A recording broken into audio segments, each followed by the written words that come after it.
Hockey or Ranchers? It don't matter because tough is tough. It's Philly against Texas in the FCS quarterfinals with Villanova at Tarleton State. Like any great fight, we've got contrasting styles. Cassius Kearns, greedy, aggressive, leads a Tarleton State defense that has an absurd 38 takeaways. Pat McQuaid, smart, disciplined, engineers a Villanova offense with a minuscule 5 turnovers. Winner on to the semifinals. We started with 24 teams. 7 remain after 2-seed Montana State beat Stephen F. Austin in the first quarter last night. Bobcats will host the semifinal next weekend, and Tarleton State will host if they can beat Villanova.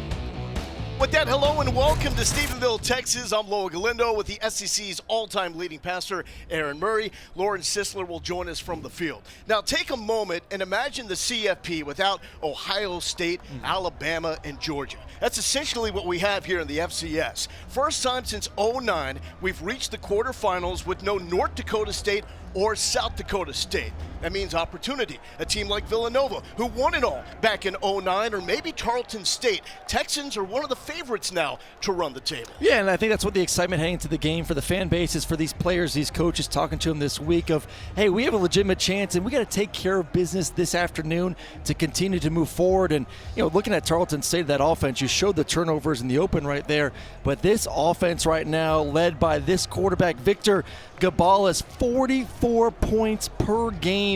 And the thing that excites me the most about them is the fact that they take shots down the field. They are not afraid to push it vertically.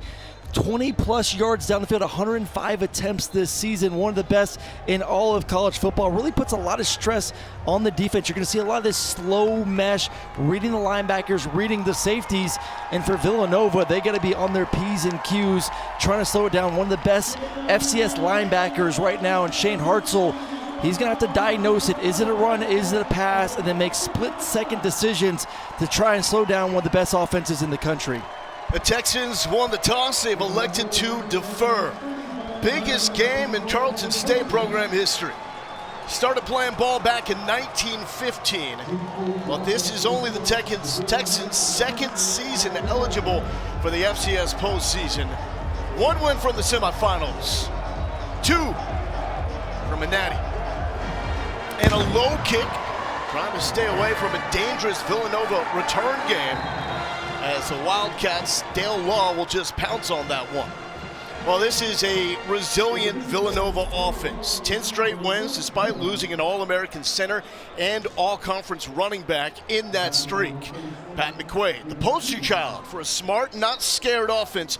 Only 2 picks all season long. Well, that's the big thing in this game when you talk to both coaching staffs, is which team can take care of the football. Obviously, we talked about the stats offensively for Tarleton State, what they can do taking the ball away, but Villanova, only 5 turnovers given up this entire season. They want to run the football, easy access throws, but protect it's going to be the key this afternoon.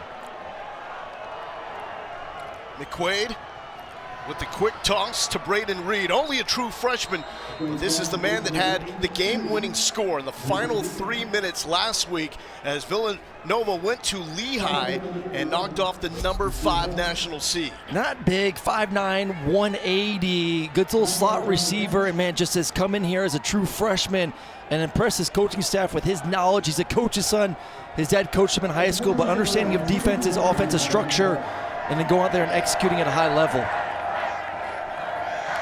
2nd and 1. McQuaid will keep. He's got a seam sliding down to the 45-yard line, and yes, this signal is correct.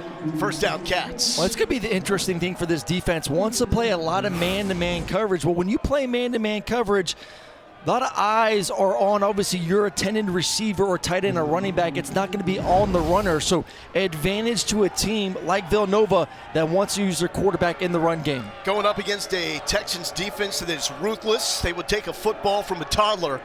38 takeaways, 10 more than any other FCS team. And that is popped up and dangerously close in the ballpark of Ty Rawls, who was thinking about takeaway number 39. Well, perfect read, man-to-man coverage. You're going to get what I call the low hole player, the rat player at the linebacking spot to move with the play action.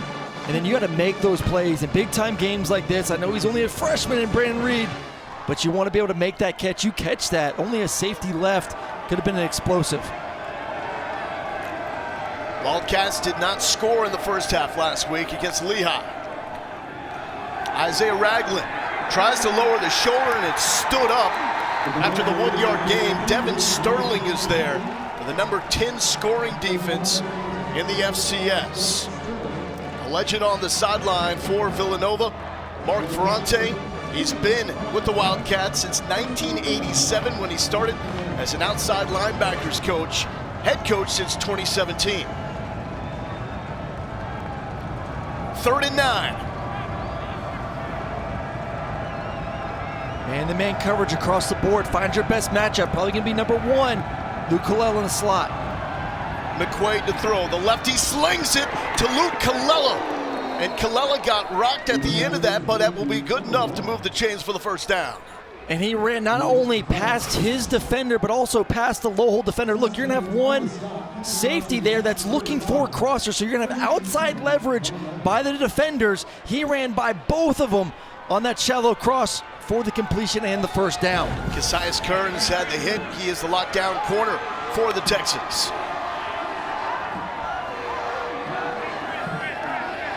Villanova is on the move.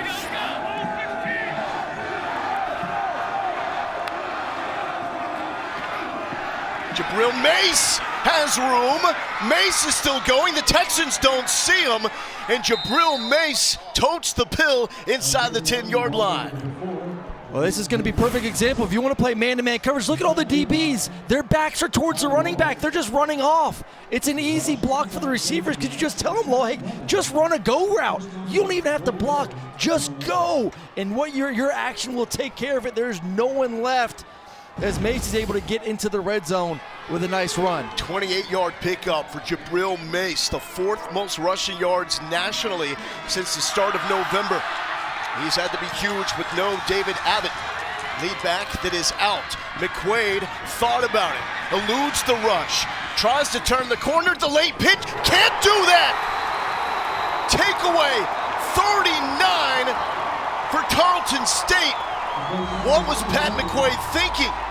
Oh, I don't know, trying to make a play. He's a lefty going to the right side and then tries to push it late. There's a flag late, so maybe McQuaid ends up getting saved right now with a penalty. But we talked about this quarterback does not make mistakes, and right there, critical in the red zone. Ineligible player downfield, offense number 76. A penalty is declined.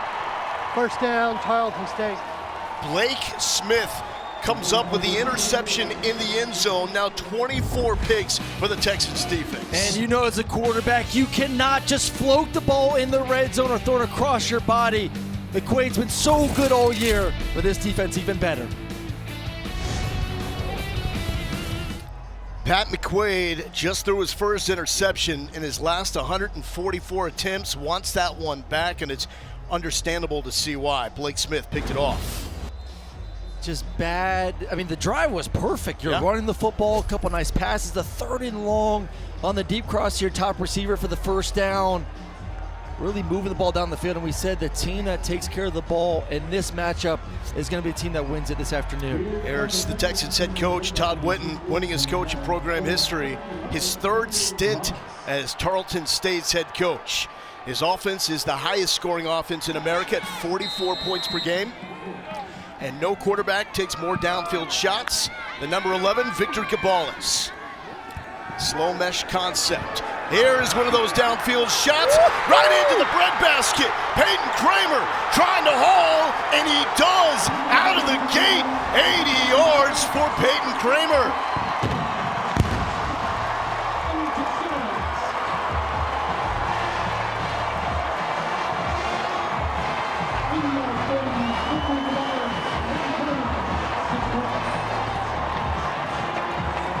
We didn't know when the slow match was going to come, and it came on the very first play of the game.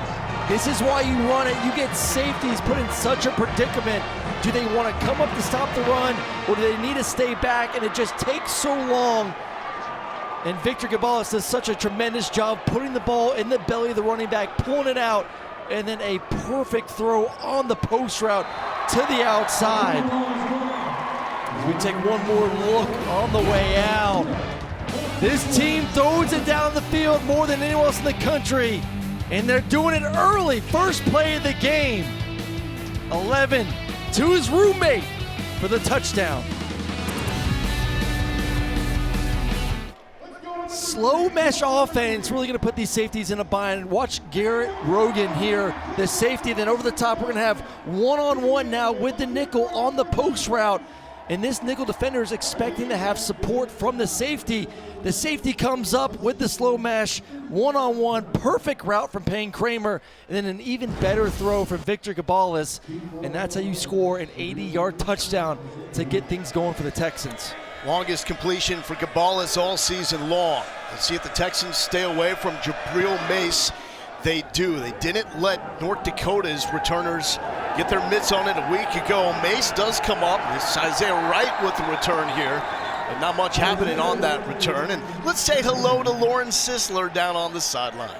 What's up, guys? You know, Victor Gabales has learned how to stay calm because his career has been anything but that. He committed to Hawaii out of high school, and then the coaching staff left to go to Washington State. He followed as a walk-on, earned a scholarship, and then the coaches got fired. So it's chaos, it's uncertainty, it's starting over. But Victor told me he never panicked. He just kept working. He grew up at Texas Tech and then really found his home here at Tarleton State, where he says it finally felt right, a place that cared about him as a person, not just as a quarterback. And this is a quarterback built for moments like this. And McQuaid showing he's built to take on some contact. Met Devin Sterling at the middle of the field, picks up a couple of yards. I think going back after that last possession, you had to go to your quarterback McQuaid and say everything that we wanted and thought they were going to do, they're doing. They're playing man-to-man coverage. We're going to have to beat them with some slot slants and seam routes. But then running the football, we just cannot make mistakes, especially inside the red zone. And just such a gut-wrenching turn of events for the Wildcats. Got into the red zone. McQuaid forced to throw through a pick and nearly threw a second one right through the hands of Sterling, who's had an active start to this game. And immediately after that interception, it was the 80-yard bomb to Payne Kramer. That's how quickly this game can change.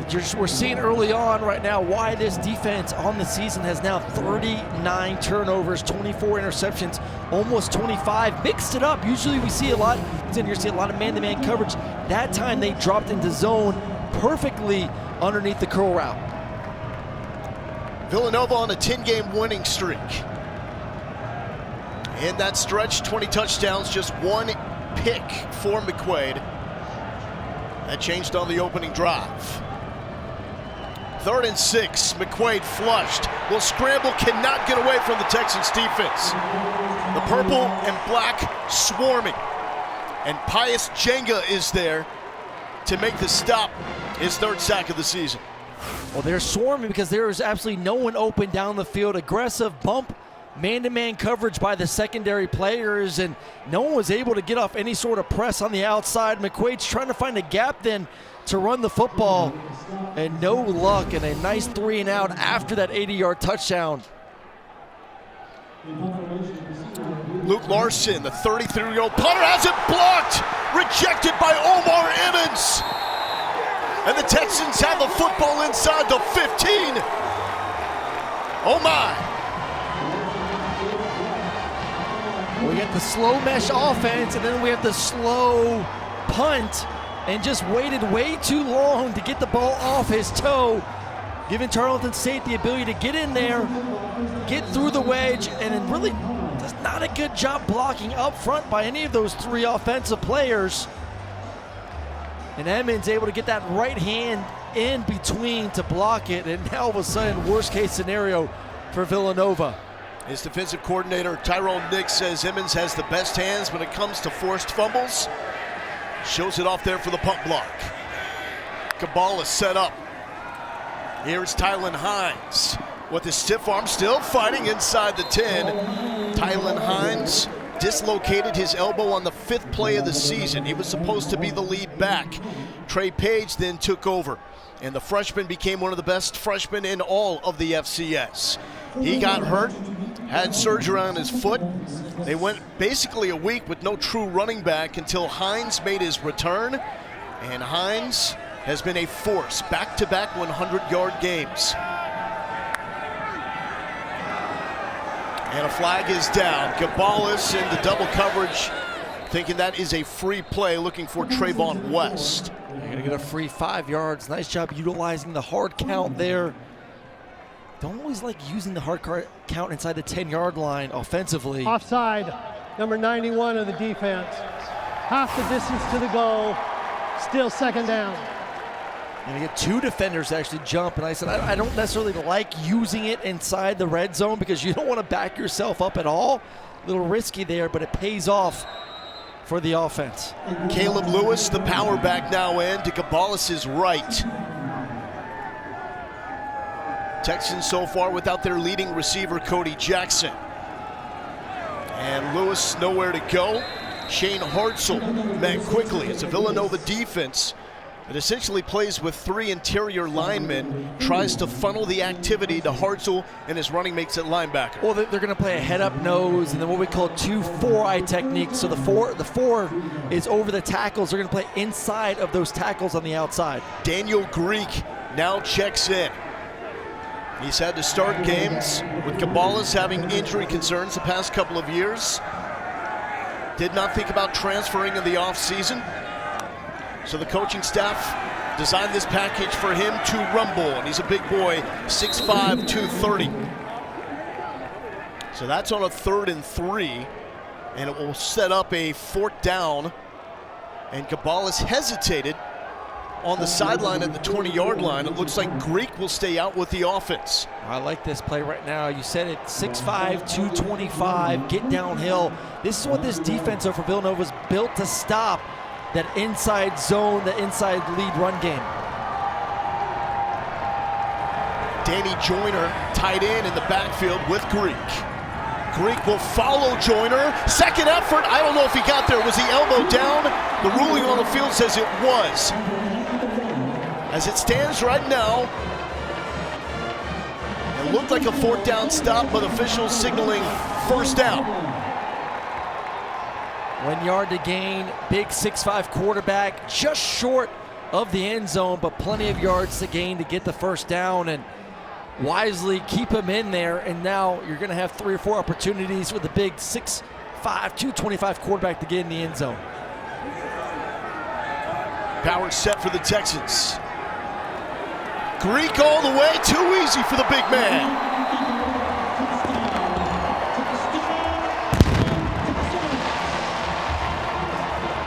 That's one way to get hydrated. And Tarleton State capitalizing on their first ever trip to the FCS quarterfinals. Just watch Jordan Love, the center, does a really nice job of passing off and then getting to the linebacker. So he throws off the nose tackle, then bam, is able to then get Bursey, number 32, to lead the quarterback into the end zone.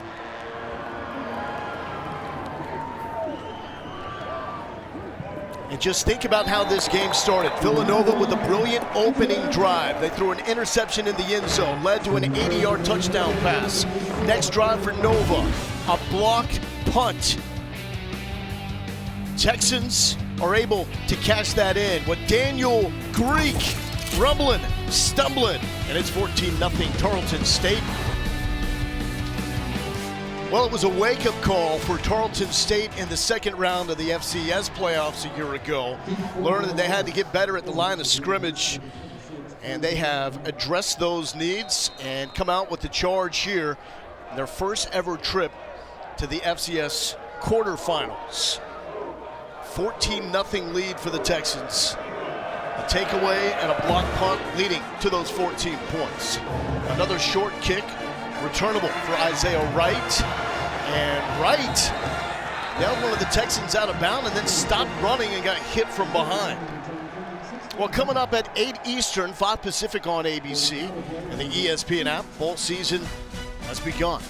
Got Boise State, Mount West champs for the 3rd straight year, squaring off against Washington in the bucked-up LA Bowl at SoFi Stadium. Boise State, before becoming a darling of the upsets in major bowl games, was an FCS national champ back in 1980. Then made that seamless jump to the FBS level. Pat McQuaid back to work, going to the ground, and nothing is working for Jabril Mace. What does McQuaid have to get going on this drive? Well, got to protect the football. Interception on the first drive where they moved the ball masterfully down the field. That last possession was fortunate not to throw his second interception in the game. You saw early on the game, get him on the outside, utilize his athleticism. Let's see if they get back to that. You see right across the board, man-to-man coverage. This defense is not afraid to get in the mugs of these receivers. Reed, the freshman, in motion. It goes to Mace, sifting through the Texans defense until he's brought down by Brandon Tolbert. Well, that's one way to get to going to for a quarterback. Gets a third and manageable. This is high alert man-to-man coverage. Let's see if we get some sort of cross. I always like mesh routes in this moment right now. Can you get a natural rub or pick? And then Tyrone Nix, man, what he's been able to do with this defense all year. Just tenacious as the DC here. Former defensive coordinator at Ole Miss in South Carolina and the SEC. 3rd and 3.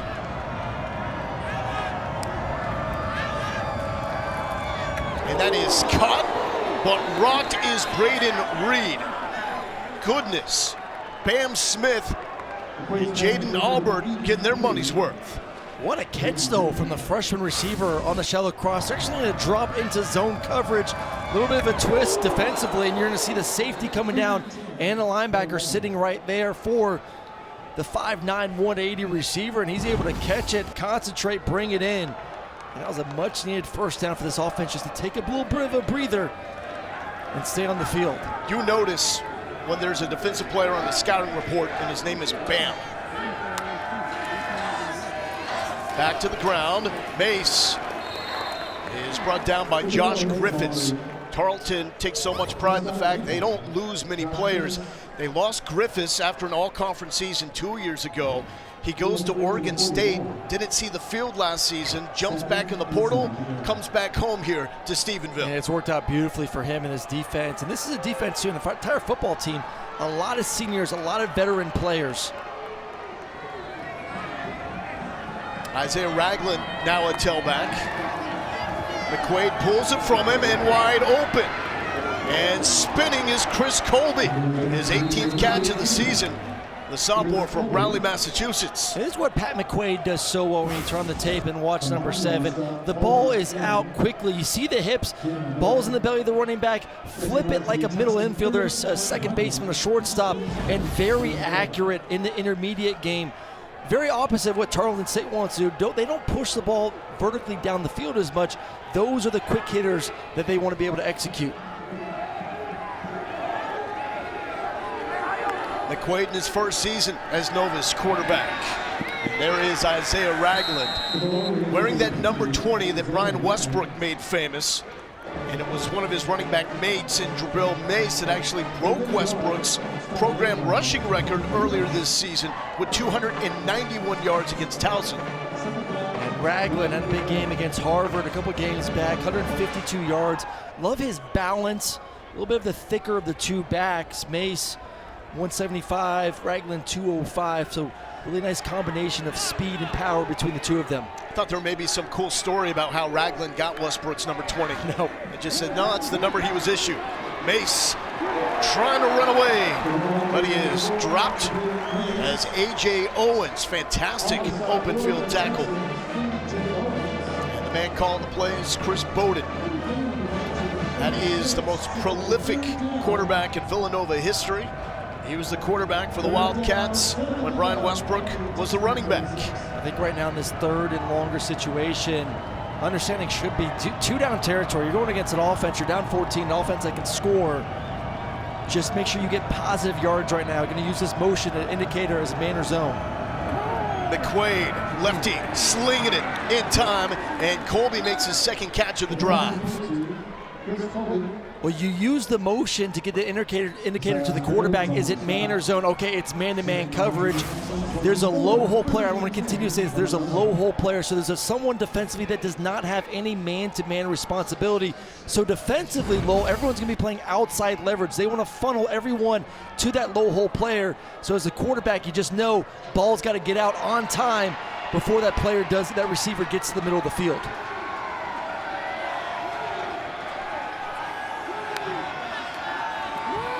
Mace with the carry. Mace cannot find any green turf to run through, and it's a stop right there at the line.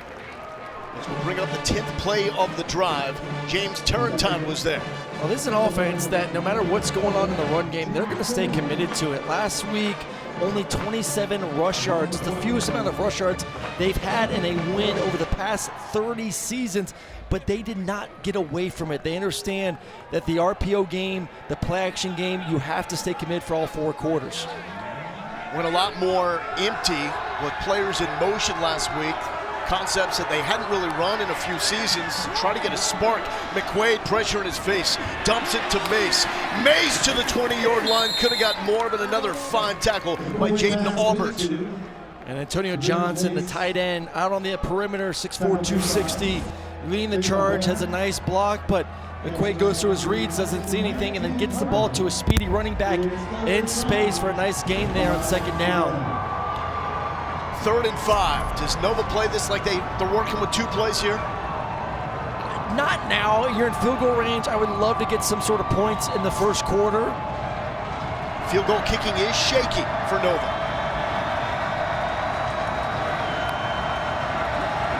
McQuaid looking left side, cuts it back up, sifting through, and McQuaid rolling over Texans to about the 15-yard line.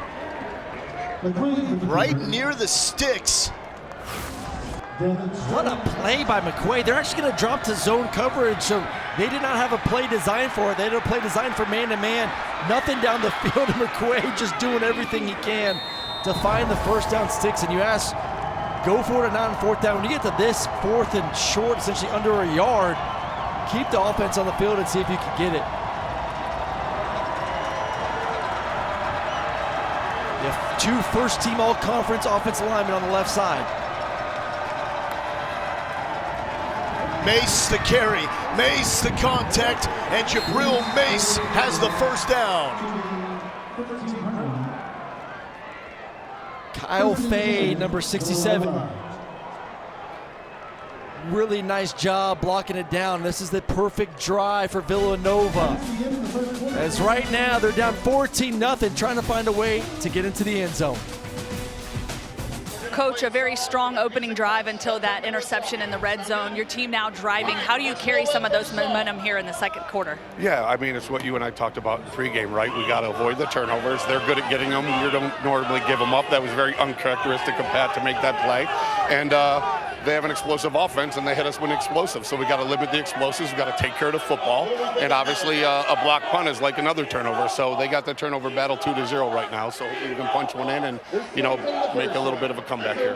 Thanks so much, Coach. Thank you. A 14-0 lead for Tarleton State, the number 4 national seed in the FCS playoffs. Villanova, the 12th seed. They just knocked off undefeated 5 seed Lehigh. Isaiah Ragland.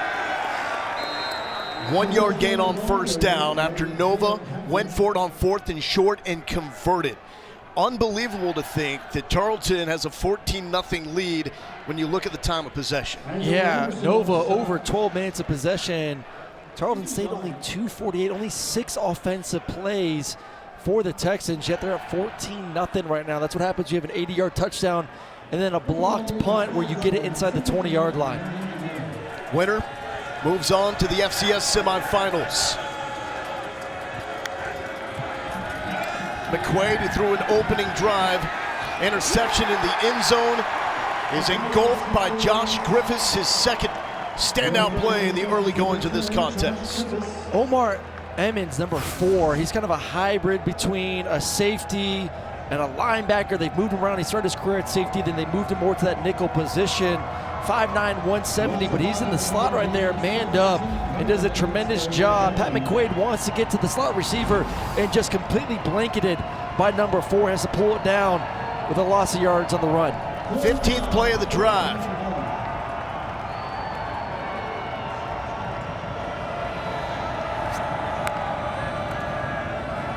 Ragland. Not going to work. Brought down by Bam Smith.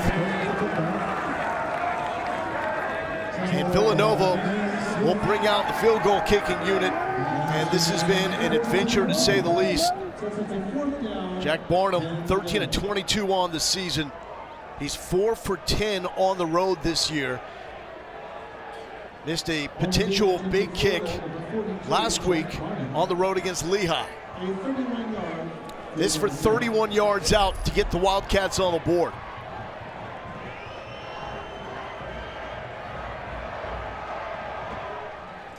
And it's going to find the right side of the upright to get Villanova on the board.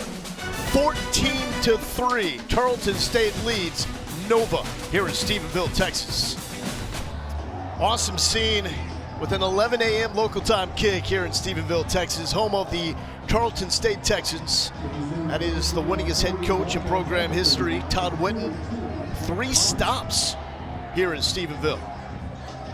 Only the second season eligible for the FCS postseason, and Whitten has the Texans a win away from going to the semifinals. Winner will face the winner between Illinois State and UC Davis later today.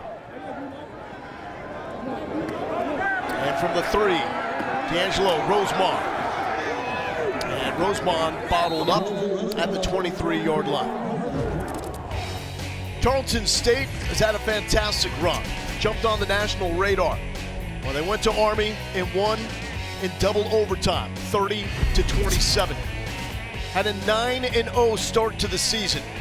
Their rival, Abilene Christian, finally got them on November 1st. Had an opening bye as the number 4 national seed, took care of North Dakota in dominating fashion, 31-13. And in that performance, the offense actually didn't start all that well.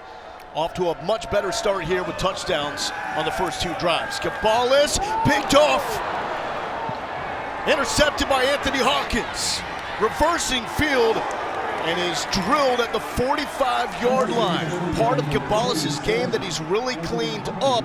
However, that is his 5th interception in the last 5 games. He just floated backwards, just not very good footwork, and then throws it clearly over the receiver's head. And look where Hawkins is. He's going to come all the way across the field to make the play. So I think as a quarterback, you're saying, oh, I got all this green grass. Doesn't see Hawkins come from the other side. Nice job reading the eyes of the quarterback, going over there, and then making a much-needed turnover, getting a much-needed turnover for Villanova. Hawkins, just a redshirt freshman, but not flinching in the postseason. Had a huge 4th down stop in the red zone on the opening drive for Lehigh last week. Comes up with a critical pick that could get Villanova back in this game. McQuaid gives it to Jabril Mace, and Mace picks up a few yards before Sterling makes a stop. I want to go back to the time of possession right now. It may not show up. It's not super hot this afternoon here in Texas, but still, you're on the field for a long time, and the time of possession, as you see on your screen, over 14 minutes right now. That is going to start to wear on this defense, maybe end of this quarter, definitely into the second half. Strength of the Villanova offense, the offensive line. All 5-year starters, multi-year starters for Mark Ferrante. McQuaid with the screen. It's set up beautifully. Jabril Mace, he's got a big body out in front, won't need it. Takes it down to the 27-yard line. Well, this is a great offensive line. A combined 188 starts or games played for all of them. And you see right there the ability to get on the perimeter, on the screen game, take care of second and third level defenders to get the first down. But, man, they've leaned on this offensive line all year, and they're going to have to continue to lean on them here this afternoon. Got shut out in the first half last week against Lehigh. Finally got on the board with under 5 minutes to play in the third quarter. Game-winning score with under 3 minutes. Reed's gonna throw, wide open. How do you like that? Villanova dipping into the bag of tricks.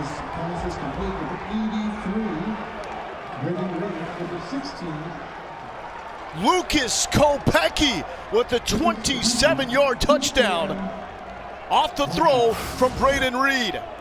Perfect time to bring it, just got the first down. Everyone's thinking run, run, run. And then the ball hung up there for a little bit. I was a little nervous because Kopecky did a nice job of kind of faking like he was blocking, and then Bam gets on top of the defender and was just waiting for like a punt return. And all of a sudden now, turnover. Blocked, extra point, scooped up. Tarleton can try to return this for 2. Kearns finally brought down, and just when Nova has some momentum, maybe the Texans steal some of that back. Well, still, they get an interception and then now a touchdown. All of a sudden, you're down 14 points. Things aren't going well. You're on the road. But now Villanova, with a little trickery, turns into a 1-score game. Welcome back to Stephenville, Texas. The FCS playoffs continue with semifinal action next Saturday on ABC and ESPN2. For more information, visit NCAA.com, the home for all NCAA championships. Tarleton State knows if they win, they get to host a semifinal here. But what a playoff this has been with that shocking upset. Comeback fashion by Illinois State, knocking off the defending champs, the national 1 seed, North Dakota State. And first time since 2009 we've reached the FCS quarterfinals without South Dakota State or North Dakota State.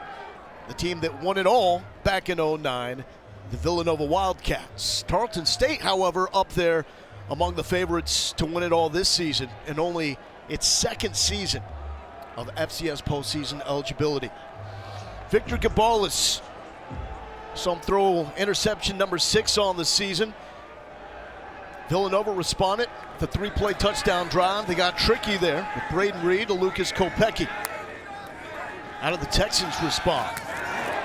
And the quick shot is good. First down yardage to Peyton Kramer, who started the game for the Texans with an 80-yard bomb from Gabalis. Well, I think this offense right now, I think their defense actually is hoping they can stay on the field, put together a nice string of plays, get going running the football a little bit with number 1 Hines back in the backfield. And here's the toss to Hines. Hines began his career at Hawaii, where he was a team captain and one of the most explosive runners in the FBS. He's just not a big guy, 5'7", 180.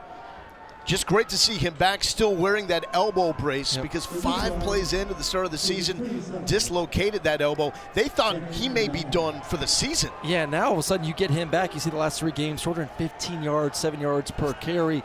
You get him at the end of the season, and he doesn't really have all the mileage because he hasn't played since that first game of the season. The explosion from Hines out of that slow mesh, man. He can get up and go fast. Hines is still up and takes it into Wildcats territory. A 20-yard pickup for the junior from Mount Pleasant, Texas. Let's watch the slow mesh, slow, then bam! We're off, baby, let's go. And that's what they were missing early on the season when number 1 was not on the field, utilizing that slow mesh, and then, hey, I want to give the ball to the running back, and then all of a sudden, you blink your eye, and he's already to the 2nd level. And Witten told us it's really not an ideal concept to run out of, but Hines is making it look easy. Patience, and then a little bit of a punch, but got hit by Richie Kimmel. Lauren. Yeah, guys, and after that dislocated elbow, they were not certain they'd even get him back until next spring, but to get him back now, Coach says, has been a huge blessing. He really adds juice to the run game. Tylan Hines back-to-back 100-yard games.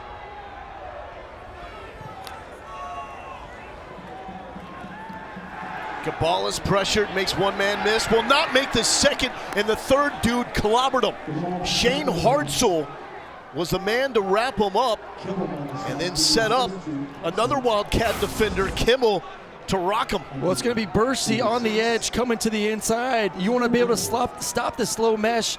Defenders have to win up front. You get the quarterback off his spot, and then from there, Hartzell is there to take him down for the sack. But really starts with number 32, Bursey, off the edge right there with the inside move. These linebackers, the real deal for Villanova. They knew they would have to involve them in the pass rush to get to Gabalis. 3rd and long. Gabalis a long throw, and going down to make the catch is Kramer. That's going to be well short of the line to gain. Sets up a 4th down. Offense for the moment staying on the field. It's pretty long there, I would say. pooch punt from the quarterback possibly, but Come on, man, not in the playoffs. We ain't pooch punting in the playoffs. I don't know if I'm going for it right now on the 39-yard line with 6 yards to go either.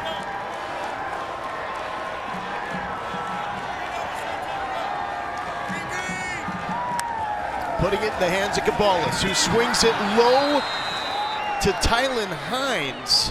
What do you make of the play call and the execution there? One, I thought they should have put the football in the first place, but two, the execution was horrible. The ball at the feet of the running back, and if he catches this, he's one-on-one in open space to see if he can make the first down.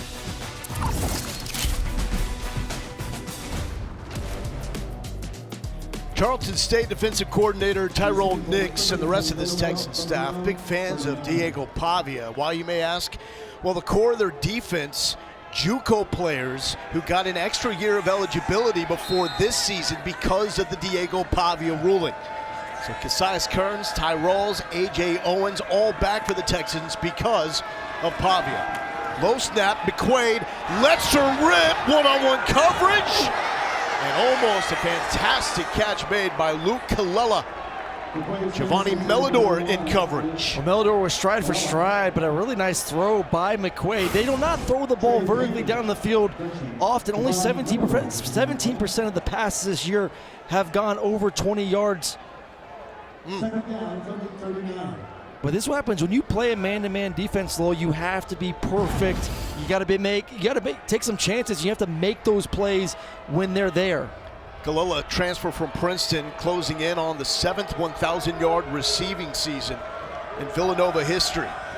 Came into the game 45 yards away. Here's Reed, the electric freshman.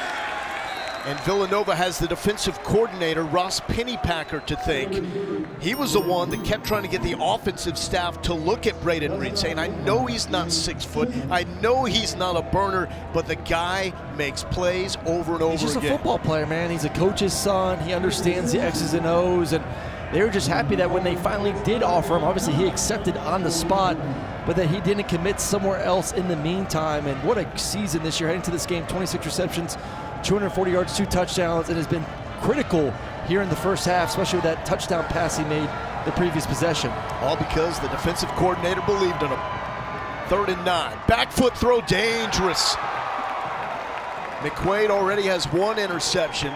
1 was dropped on the second drive by the Tarleton State defense, and you get that stop on 4th down, not the drive that you're looking for to follow.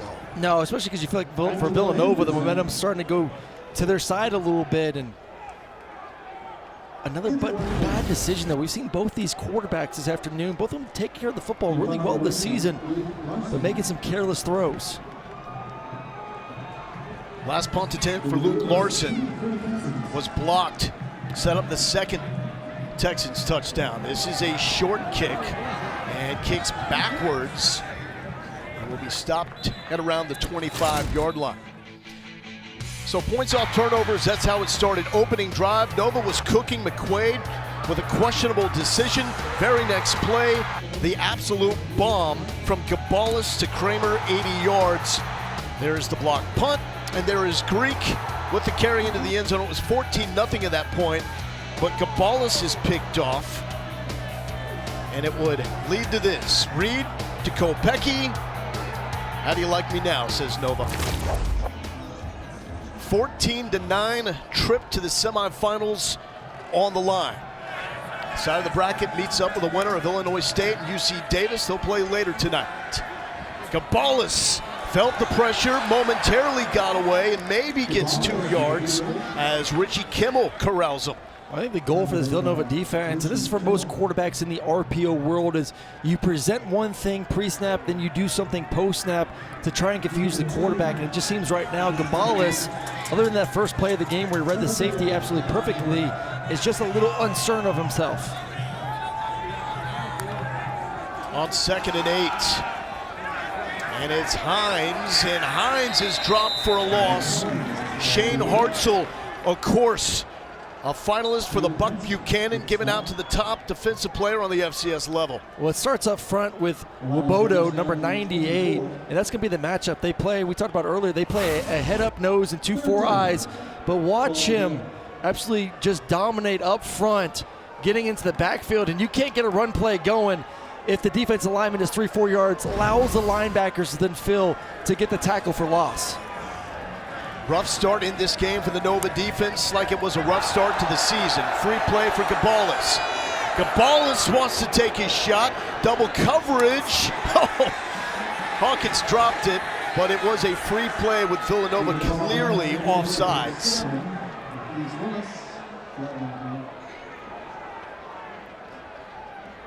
Offside, number 96 of the defense, 5-yard penalty.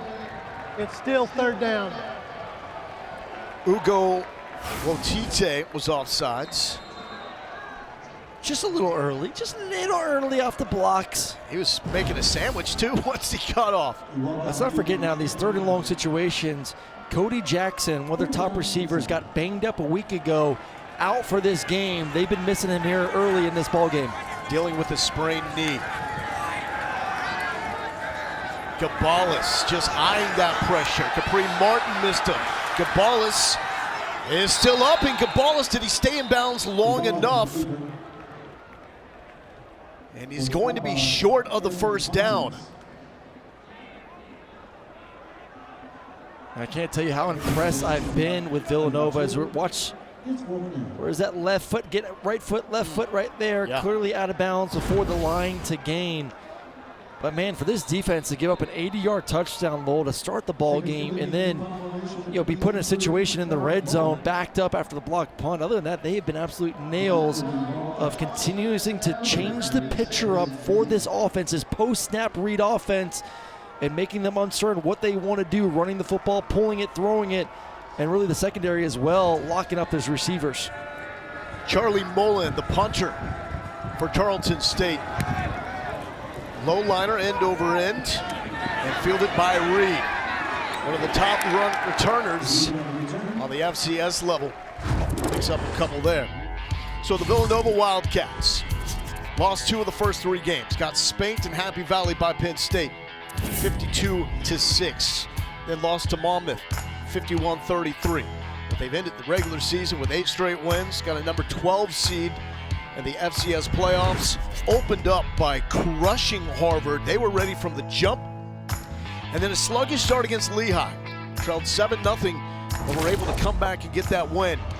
And you talk about this Villanova defense, only the 2nd team since 2013 to hold their first 2 playoff opponents to 7 points or fewer in a win. So they have been locked in. Now it's time for McQuaid, and McQuaid is dragged down. The stop is made by Ty Rawls, big hitter, JUCO transfer out of Alabama. All of a sudden you're trying to see Tarleton State really already an aggressive defense, but 2nd, 3rd level defenders playing within 10 yards of the line of scrimmage. We did see Villanova take a shot down the field, previous possession on a go ball. Let's see if they can create some more explosive plays through the air if this defense wants to continue to be ultra aggressive.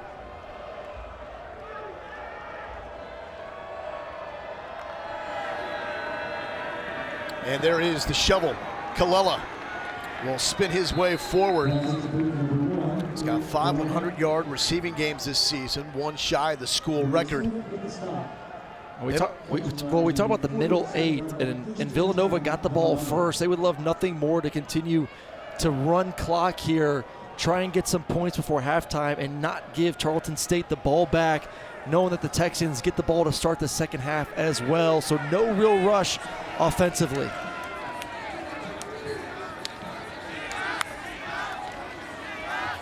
Ragland probing, and takes it to the 50 and is slammed down. Ty Rawls in to make the stop. Impressive, though, that Nova has stayed in this game despite the fact they trailed 14-0 and the opening drive ended the way it did. Oh my goodness, 14-0, and it just felt like everything was spiraling backwards for them. But once again, like, you look up 3 minutes to go, you get the ball at the 50-yard line, 2nd and medium right now. You can walk into halftime with the lead the way they've been playing the offense. Under 3 minutes here in the 2nd quarter. Stephenville, Texas, home of the Tarleton State Texans, and there is movement on the line. We're going to flinch by the right tackle. Number 67, Kyle Fay. False start, number 67 of the offense. 5-yard penalty, still second down. There's a quick flinch from 67 on the outside. Right now.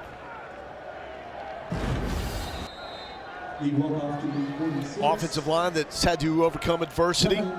They lost Jake Picard, All-American center in week number 5. Quinn Whalen has done a fantastic job taking his spot. Also played some key snaps in the playoffs for Nova last season. Here's McQuaid stretching the field, and he was looking for Brandon Binkowski. There was a flag down after that one was incomplete. Binkowski only has 11 catches all season long. Going against one of the best corners in the country in Cassius Kearns one-on-one, and Cassius just gets too much jersey grabbing on that outside outbreaking route. Holding number 2 of the defense. 10-yard penalty, automatic first down. And that is against Cassius Kearns. Didn't help either that the receiver starts to slip. Mikowski at the top of his route probably made it look a little worse than it was, but definitely some tug in there from Kearns warrants the penalty. Fresh set of downs from the 44-yard line, plus territory now for Villanova. Pat McQuaid, first-year Wildcats quarterback, has Chris Colby. Colby has this sideline, and Colby looking at a breakout performance, 19 yards, and Colby on the game, up to 3 catches. Well, watch these defenders. You're going to get a mesh concept, but they're going to run into each other. They're trying to communicate. They're trying to pass off these receivers, and that's why anytime you get man-to-man, expect lots of these crossers, forcing the defense to do a little bit too much. Colby was buried on the scouting report for these Villanova receivers. Only 17 catches coming into the year. He's got 3 in this game in the first half, as Robert Rios is the injured Texans defensive player that is down. Villanova, a team with a lot of experience in postseason play. Mark Ferrante has brought them a lot of that. He was an assistant coach when Nova won it all in 2009. In the tournament for the 5th time in the last 7 seasons. And making his 3rd appearance as a head coach in these FCS quarterfinals. The numbers by the name of the teams on the screen, that's their seeding. Tarleton State, the number 4 national seed. Villanova, the number 12. Wildcats enter this game with 10 straight wins, their longest since 12 straight in 97. Just knocked off the number 5 national seed Lehigh on the road.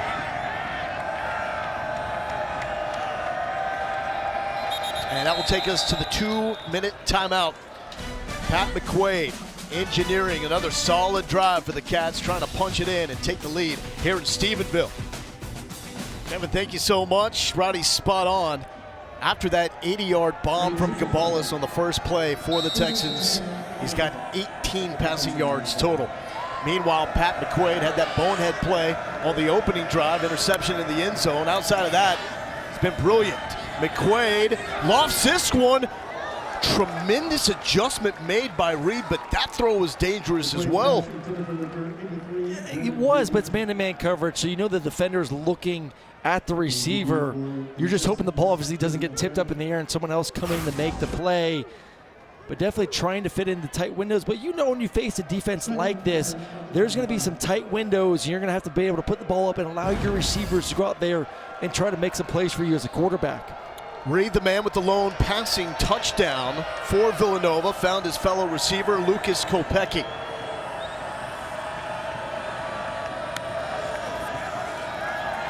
Pressure in McQuaid's face. The hands! Incomplete. Colby thought he had the touchdown. Omar Emmons had other plans. Well, it kind of felt like a basketball play right there. Colby at 6'3", boxing out the 5'9" cornerback on the outside, has his hands on it, but look at Emmons continue to fight, and yeah, that ball clearly hits the ground. And we've talked about number 4 numerous times in this ball game. And he actually leads the team in punch-outs this season. You saw right there the ability to continue to fight to force that ball to come out. The classic had it until he did it. 3rd and 10. Crowd is loud here at Stephenville. McQuaid rips it and nearly picked off. Went through the fingertips of Luke Colella. And Cassius Kearns nearly came up with the 7th interception for him this season. Just a risky pass. You see all the second level linebackers, secondary players backing up to the line to gain. And you have 2 in-breaking routes that end up being almost on top of each other. Ball's just off, and those are the ones we talk about. The tip passes are the ones that really scare me against this defense. 42-yard field goal attempt for Jack Barnum. He's made from 31. And off the boot, it looks good. And it is. So Jack Barnum has had all sorts of issues kicking on the road, yet he's 2 for 2, and it's a 2-point deficit now for Villanova, despite the fact they trailed in this game 14-0. Well, we've got a quintuple header in college basketball coming up later today. Memphis, Louisville, Kansas, NC State. We wrap it up with UCLA and Gonzaga. Man, the Zags looking really good. So what they did to Kentucky last week. Did you just think of quintuple before you said it, or was that last night going through this that you thought I read it off the card. I don't even know what quintuple means. Is that a place? Is that an idea? It's an ESPN special. That's what it is. Oh, it's 5. Ah. Gotcha. Quarterfinal round here in the FCS. Tarleton State led 14-0. Opening drive interception. Victor Cabales on the first play for the Texans. Hit Peyton Kramer for an 80-yard touchdown. He has only 18 passing yards since then. Really, the game-changing play was engineered by a freshman, Anthony Hawkins. Safety for Villanova had the interception that set up that trick play touchdown. Rosemont takes it out to the 25-yard line. So now, Victor Cabales, after the explosive start, just tries to get some semblance of momentum. We saw him have that awful throw on a 4th down play that was in Villanova territory. He's looked off. He's 3 for 5 on the game, only 98 yards, and 8 of it on 1 play. Kramer, the only receiver with a catch so far in this game. When we brought up Cody Jackson, he was their big-time receiver on the outside. He is not playing in this game, and you're really seeing this offense miss number 2 right now.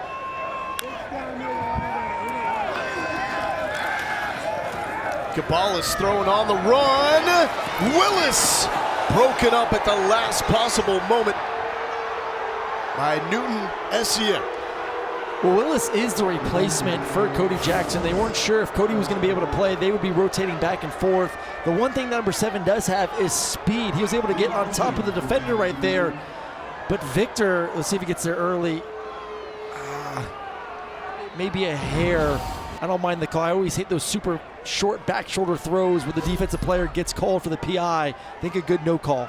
Marquise Willis, the younger brother of NFL quarterback Malik Willis. It is a deep receiving core for Cabales. Pressure was picked up off the fingertips of Kramer, his roommate. Right now, Victor Cabales just looks so uncomfortable in the pocket. Watch this. He almost double hitch. His feet are everywhere. The ball's then behind the receiver. 11 right now just needs to calm down, trust what he's seeing, and throwing the football because he looks super uncomfortable. And credit to Villanova right now, man. What they're doing defensively really causing him to think a little bit more. Held Harvard in their playoff opener to 7 points. That's a team with a potential NFL quarterback.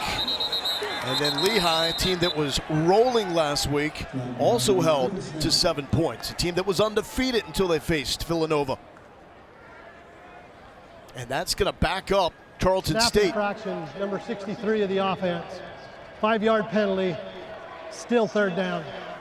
And Aaron, just to reiterate, this game started as good it possibly could have for Tarleton State and as poorly as possible for Villanova, but it's entirely flipped. It feels like it's Villanova's game, and right now, too, Villanova has an opportunity to get off the field and get the ball back with plenty of time to go, and all 3 timeouts remaining as well for the Wildcats.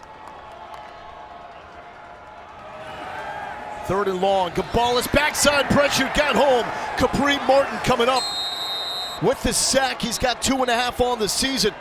And the junior from Harlem found the target and eliminated the threat. And it's just a 3-man rush. That's all they're going to do. They're going to green dog at the end of it Hartzell as well, but it's just 3 on 5, and those guys know, hey, pass the situation. Let's pin our ears back and get after the quarterback, and Martin's able to do so. This is not a defense that really gets a lot of sacks because of the formation of their defensive front. Really nice job there. So on one side it was Capri Martin, the junior from Harlem. The other side it was Ratu Delano Navati, freshman from Brooklyn. And they really love the way Big 99 has come along this season. Just a redshirt freshman, scratching the surface for that man, Mark Ferrante. All of a sudden now, you have a kicker that's playing with some confidence right now. 2 made field goals, a nice 40-plus yarder last time. 2 timeouts ago, over a minute and 17 seconds on the clock. Villanova may take the lead going into halftime right now. That's what they're thinking and feeling at the moment. Huge punt here for Charlie Mullen. Got to be precise with the dangerous Braden Reed back to return. Reed, one of the best returners in America. And he's going to have a chance, but will fall just shy of the 50-yard line. So the Villanova defense has done its job, forcing back-to-back 3-and-outs. And despite that opening drive, we are starting to see Pat McQuaid show his leadership abilities. They call him the juice captain for this Villanova team in his first season as a starting quarterback since transferring from Nichols. And the one thing McQuaid's doing too is he's spreading the wealth. 5 different receivers with receptions here this afternoon. Not just looking at Luke Colelli, who is his top guy, but you're seeing Colby start making an impact. You're seeing Braden Reed obviously make an impact in this game, both catching it and throwing it as well. So he's finding his man-on-man matchups that he likes, and he's executing. Chris Colby has been fantastic as well. 3 catches, however, did drop a potential touchdown. McQuaid, man, he has been aggressive. A long sideline throw to Luke Colella. We pointed out, typically stretching the field was something that Gabales did a lot more than McQuaid. Well, that's one of his best throws, I think, that you turn on the tape. It's the rhythm 3 hitch, deep out routes, comeback routes on the outside. And they do it a little bit differently at Villanova. The receivers don't break towards the sideline. They break back to the quarterback and then fade gradually to the sideline. But McQuaid, man, these rhythm throws, you see it on tape, really good, very accurate as well. 1:06 and 2 timeouts remaining for Pat McQuaid. McQuaid, a little too much juice in this one. He thought he was throwing to Usain Bolt. Well, I think he's trying to look off the safety a little bit too much and then just did not see that Colelli got hung up one-on-one man coverage against the DB and was unable to utilize his speed down the field. So somewhat of a throwaway throw, but still plenty of time, 1-on-1, 2 timeouts. The clock stops on first downs, so don't be afraid to utilize the middle of the field. Or for a quarterback, don't be afraid to run it versus all this man-to-man coverage. 4-man rush. McQuaid flushed and will just heave this one. Have a shot on 3rd down. We're actually going to go to back to that mesh concept, expecting the man coverage. It went zone, and not what you want to go. Watch everyone. It looks like man, they drop out in the zone. You see the mesh concept, not ideal, and just throws it away. That was at 3rd and long. I still think you could be, if you get a positive yards here, Lowell, I think this could be 4-down territory. So see if you can get 5 and 6 yards here and then go for it on 4th. 6th best attendance in the FCS here inside Memorial Stadium. McQuaid, open man and through the hands of Chris Colby. Colby's going to want a couple of these catches back. And that could have been another touchdown dropped by the sophomore out of Massachusetts. I mean, what an absolute rocket McQuaid throws. It's 1-on-1 in the slot. You have a bender against Kearns. And that ball is perfectly thrown to the big 6'3", 200-pound receiver. McQuaid knows it, man. There's certain throws, low, when you let it go, you're like, oh, that felt good. Those are that was one of those throws that felt good coming off the hand. Missed opportunity there. You got to catch that ball in a game like this. McQuaid can swing it now. Been impressive. Here's Larson. And this one is going to sail directly into the end zone. So let's see what Tarleton State wants to do with 43 seconds left. They have all 3 timeouts remaining. Well, tonight at 7 Eastern, 4 Pacific on ABC. And the ESPN app will have the 91st Annual Heisman Trophy ceremony. Finalists Jeremiah Love, Fernando Mendoza, Diego Pavia, and Julian Salen. Of course, Chris Fowler hosting for the 32nd straight year. Who you got, Aaron Murray? Ooh, I think it's Mendoza. I like Pavia too. I just think that extra data point a week ago, Big Ten championship game, you take down Ohio State.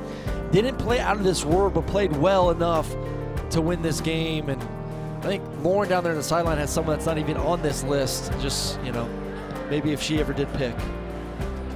Yeah, guys, I got to pick this year. Unfortunately, can't let you know who that is. Can't give you any insight just yet, but super looking forward to the show later tonight. Hines will be dropped for a loss. Omari Bursey read it and jumped it.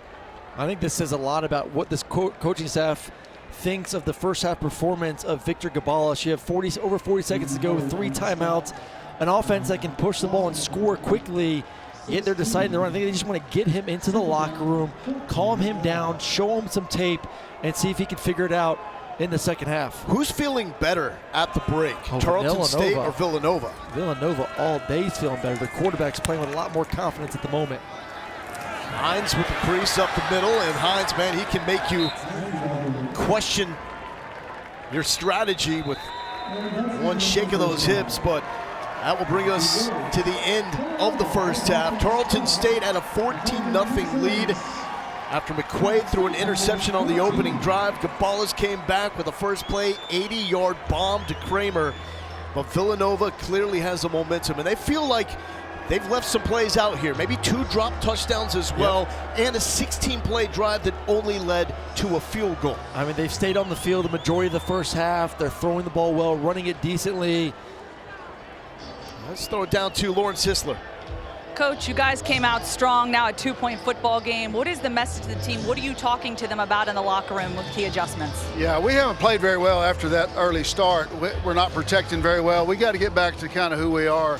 We've got to run the ball and utilize our RPOs, and we've not been able to drop back very well. I think our defense is hanging in there pretty good. We got to play better on offense. Thanks so much, Coach. Lowell? Sis, thank you so much. It's a Villanova defense getting after it. 5 tackles for loss in the first half, trying to clean back from a 2-point deficit. Kevin Connors now in studio. We are in the quarterfinal round of the FCS playoffs.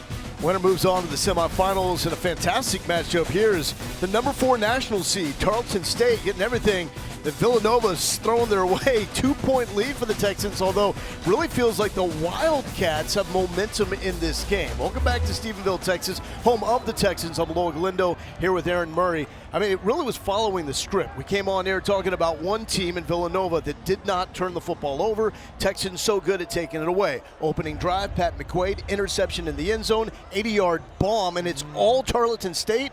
Not anymore. How did this flip? Well, Villanova's, they're possessing the football. They're staying on the field. They're getting first downs. The defensively, they're doing what they've done this entire postseason. They're slowing down offenses. You take away that 80-yard touchdown pass, this defense has been tenacious at all 3 levels, doing a really good job making Tarleton State uncomfortable in this slow mesh offense. So I think both teams feel pretty good right now. They have an opportunity to win this game as we get ready to get things kicked off here in the second half.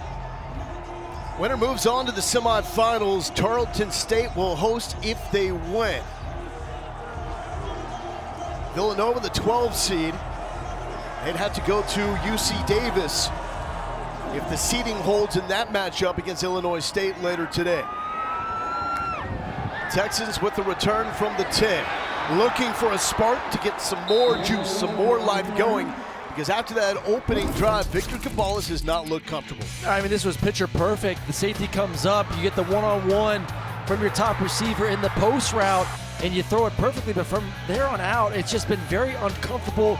This throw clearly over the head of the receiver into the arms of the secondary player for the interception. But credit to this Villanova defense, man. They're presenting one thing initially, then changing the picture, and right now number 11 is just not seeing it well at all. Cabales just 18 passing yards after that initial 80-yarder, and nothing happening here for Tylen Hines. Tarleton State also came into this game boasting one of the deepest receiving corps in the FCS. Only program in America with 3 players with at least 700 receiving yards. Took a knock when Cody Jackson was scratched before the start of this game. He's their leader in catches. He's out with a sprained knee. And in this game, Pate Kramer, the only Tarleton State player with the catch.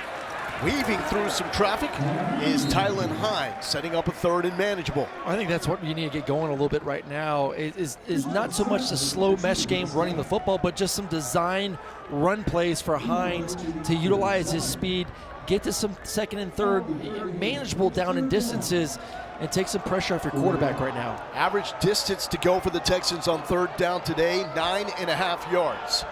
He'll take 4 right here. Cabales to throw, and Willis converts on 3rd down for the first time today for the Texans. Well, it's good to see someone else finally make a catch too for this offense. Willis coming in, backing up Cody Jackson, going to be the starter and full-time guy the rest of the way. Just a nice simple out route. Ball's on time, and I believe he got that left knee down in bounds. But number 7 is a speedster, had a nice 77-yard touchdown on the go route a week ago. 133 yards in that playoff opener against North Dakota for these Texans. Slow mesh to the play action. Cabales lets it fly. Willis, sideline with the grab inside the 15-yard line. We just talked about the go ball ability of Marquise Willis and his speed, ability to get on top of the defender, and back-to-back just confident throws. This is something we did not see. Besides the first pass of the game for the touchdown, we have not seen Cabales throw the football and feel comfortable, throw it with confidence. Everything seems to be moving in the pocket, backing up. Those last 2 low, he stepped into it, throw with some little gusto on those. 39-yard reception for Marquise Willis, younger brother of Packers quarterback Malik Willis. Right from the 15 now. Cabales will throw. And picked out of the air is Trayvon West. And the Texans respond with 6.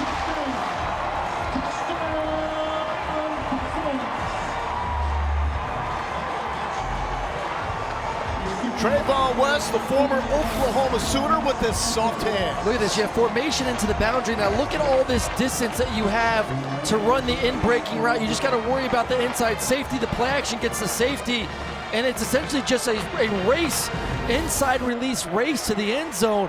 Perfectly thrown football. Now that's 3 straight for Victor Cabales, and a nice catch from West to get into the end zone. Cabales 3 for 3 on this drive, 62 yards. Had to get that critical 3rd down conversion. Got it to Willis, then shows off the arm strength. And Trayvon West just picked it out of the air. Here come the Texans. FCS championship will be in Nashville, Tennessee this season. Frisco, Texas, a longtime home of that championship game. Mark Ferrante, head coach of Villanova, got himself a natty back in 2009 when he was assistant head coach for the Wildcats. And just when he thought Villanova went to the break feeling good about their prospects, Tarleton State comes back with a touchdown drive. Short kick on the ground, scooped up, and will not be returned to the 35-yard line. Let's check in with Lauren Sisler. Hey guys, I grabbed Coach Ferrante coming out of the locker room, and he said, look, the keys for the second half is we cannot give up explosives and we've got to take care of the football. I asked him about that interception in the opening drive for Pat McQuaid, if it shook his confidence. He said no, very uncharacteristic from him, very rare. He's only had 2 prior to that one. It's in the rear view mirror. He told his team, I don't know if you had confidence coming into this football game, but you should now. You guys have proven you can play with these guys.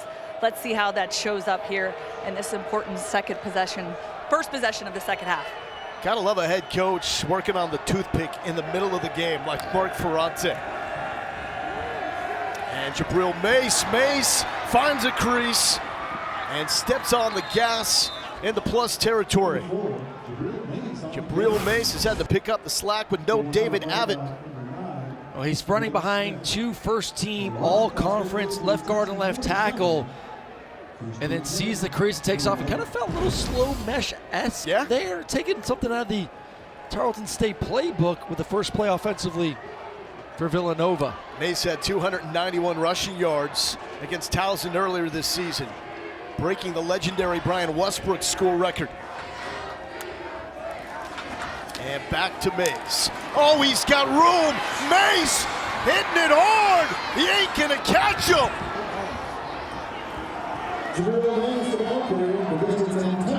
47 yards for Jabril Mace.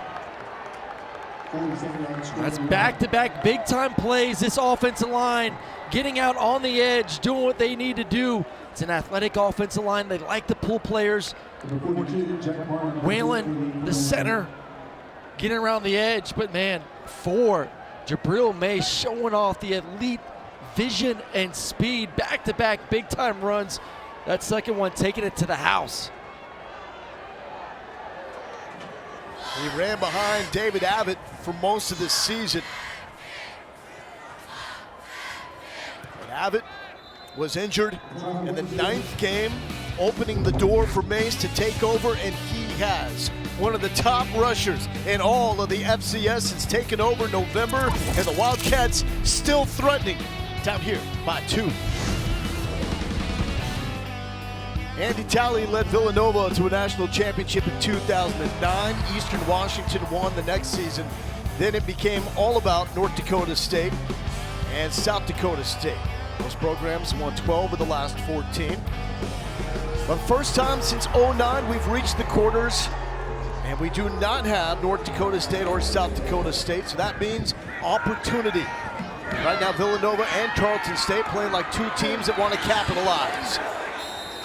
Rosemont got bumped down at the 20-yard line. Let's go back to last drive. Seeing a confident Victor Gabalis there to start the second half. Nice third down conversion. Sees the one-on-one the outside. Perfectly thrown. Little early Christmas present down the chimney there to Willis. And then the one-on-one slant to West. 3 accurate. But most importantly, the word of the afternoon for the second half is going to be confident. Confident, good base throws from number 11. Seeing a lot of really high-level football here in Stephenville. 27-7 all-time, as the Texans' starting quarterback has helped them usher in a new era of football with that transition from the D2 ranks to now D1 FCS football. And Tylen Hines with the carry and picks up 1 yard on first down. I think things that got going there on that first drive to start the second half was a couple runs, you get to third and manageable, you get that first completion to a new receiver. Only one receiver Kramer had to catch in the first half. You got the conversion, and then you took a shot right after that. So I still think at the end of the day, this offense is going to have to find a way to get creative in the run game with Hines. Gabalis to throw. And looked like it was tipped and incomplete. And Nova starting to get a little swaggy over there on the sidelines. Well, I think they want a pass interference there on number 38, Nguyen SEM. One-on-one on the outside with Marquise Willis. Little bit of, I mean, that is a clear as nut day pull on the outside. And a missed call, unfortunately, for this offense. Sets up a 3rd and 8. On the last drive for the Texans, they converted on 3rd down for the first time in this game. Gabalis will run, and Gabalis, not having success, lost his footing and will be well shy of the sticks. Villanova got away with one there, going back 2 plays ago to the pass interference. Sets him a 3rd and long, and possibly had an opportunity if Gabalis doesn't slip. Or sure, looks like he stepped on one of his offensive lineman's foot. Maybe, but nice job by this defense. 3 and out, should get them good field position, and Villanova still looking to get their first lead of the ball game. 3rd 3 and out today by the Texans offense. Number 1 scoring offense in the nation at 44 points per game. And the punt is off by Mullen. Backing up Reed. Reed over the shoulder catch. Now inside the 15. Reed shakes free. Reed trying to make something happen and take it down to the 35-yard line. The man that threw the Wildcats' first touchdown pass of the day. Here's Jabril Mace. I mean, Jabril Mace came and said, hey, you want to throw the football? Let's see and show you guys how to run the football. Number 4 this entire game has been electric. A little slow mesh there from Villanova to start the second half. And then this last one, the big time speed. You get him to the second and third level, man, he is just too much to handle. Lauren. Yeah, coming on the scene, Jabril Mace's story is about patience and preparation. He opened the season listed as the 3rd string running back. Coach told us Mace never complained, never showed bad body language. He just never stopped working. When those injuries hit, he was ready when his number was called. And guys, ready to make history. Mace broke that 25-year-old Villanova record because of the work he put in when nobody was watching. That broke the record that was held by a man that wore that number 20. Bryant Westbrook made that famous, but Isaiah Ragland is making the number proud, 9-yard pickup. Well, let's think 2 for Mace. You look back the last 5 games heading into this one, 660 yards, 7.8 yards per attempt in those 5 games. So he's hitting it at the right time for this Villanova offense. 2nd and 2. Ragland stays in there. Ragland with a nice jump cut and is dragged down but into Texans territory. Also some silver lining with the running back situation, that if Villanova feels like if they win this game, they can get David Abbott back next week, who was the lead back. I mean, I don't know if he's on the level of a Brian Westbrook. He's in the Hall of Fame with the Wildcats, but Abbott's certainly a force in the backfield. The Cats thought there was an outside shot. He could be available for this game. Well, I think the way these 2 running backs are playing right now, you continue to lean on them, and if you can add more running backs going forward with a win, huge plus for the offense. McQuaid will throw, and that's behind Braden Reed. Because I've loved the way, too, when you look at Ragland, even going back to that Harvard game, how dominant he is. It's just 2 different style of backs. So be able to start the second half with Jabril Mace and utilizing his speed to get the explosive run for a touchdown. And now to give him an opportunity to take a break and spill him with Ragland. And you've seen the physicality for number 20, the balance to start the second drive off to be able to already cross the 50-yard line. McQuaid's hit for 22, 114 yards. Opening drive interception in the end zone. Transfer from Nichols was trying to find the crossing Luke Colella. Well, it's Luke Colella on Emmons, number 4, and we continue to highlight number 4 playing in the slot. He's stride for stride. I mean, it's a lot to ask a slot, a nickel cornerback essentially, to cover the entire field in man-to-man coverage, but he does an excellent job of that. Really no windows there for McQuaid to throw the football down the field.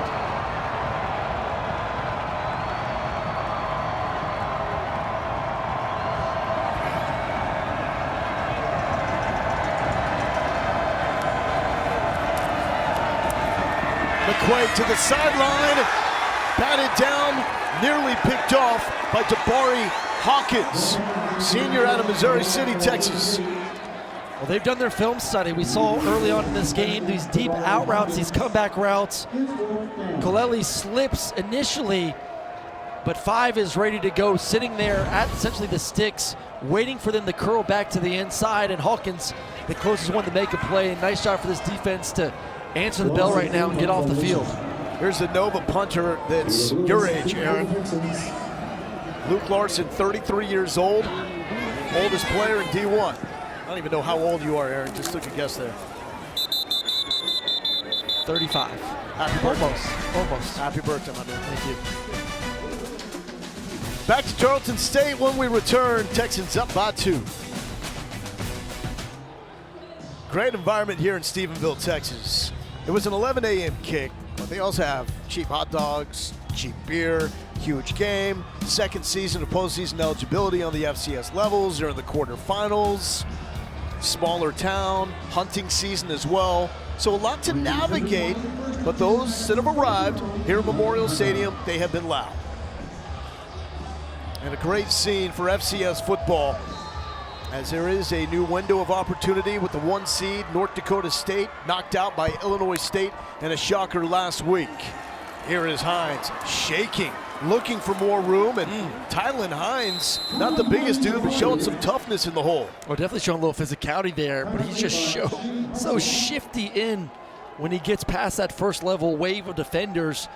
Tough to bring down, so all of a sudden as a defender, you're kind of sitting back on your heels, and then he throws you a little curveball there, wanting to get physical. Averaged 6 yards per carry in 3 seasons at Hawaii on the FBS level. Also a team captain. They loved him.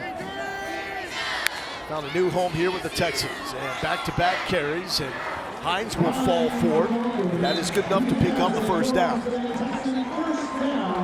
He still love to be able to put together just a long, methodical drive. Only about 14 minutes of possession time. Villanova right around 22, 23 minutes of possession time on the other side. So we said in the second half it may start to creep up for Tarleton State's defense with just how long they've been on the field. Like I said, could use their offense to stay here for 3 or 4 minutes and obviously get some points as well. And time is now for Villanova.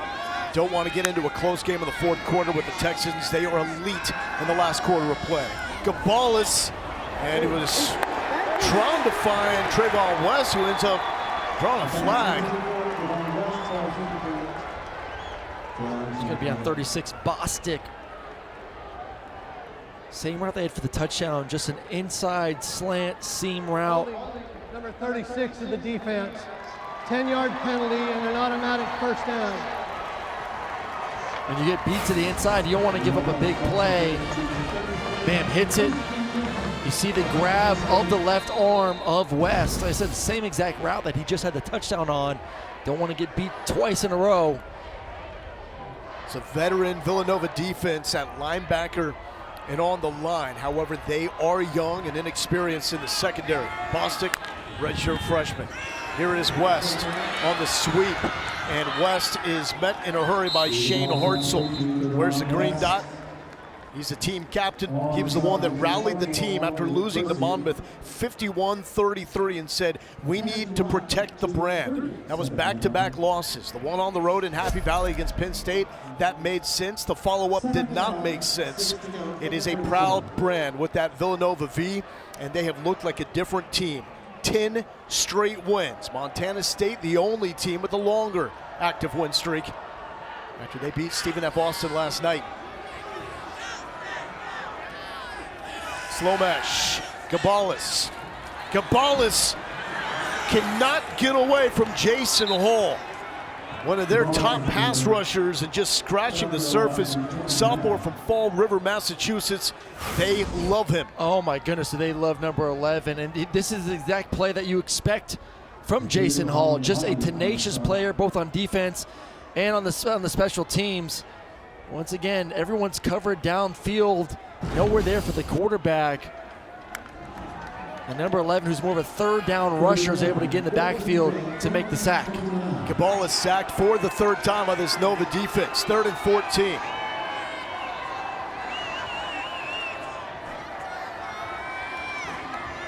Texas struggling here, 1 for 6. Gabalis, long throw. Kramer got it at the 35-yard line. And it's going to bring up 4th down.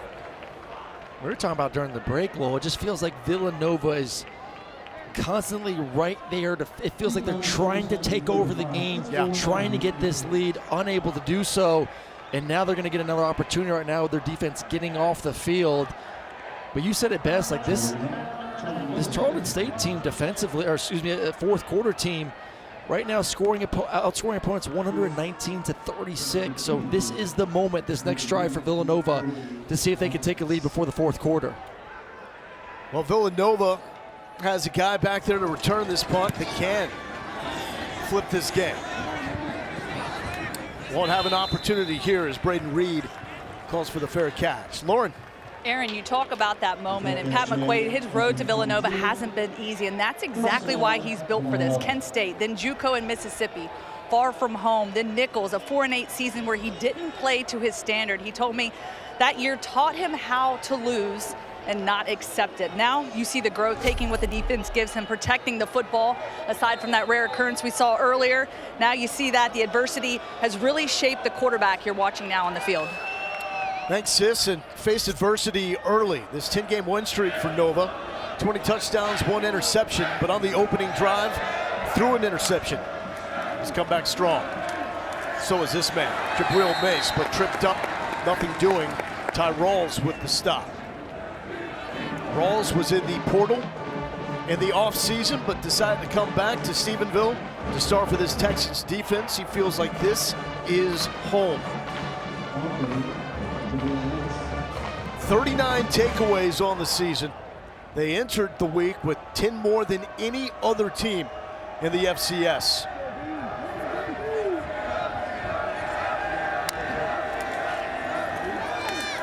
Back to Mace.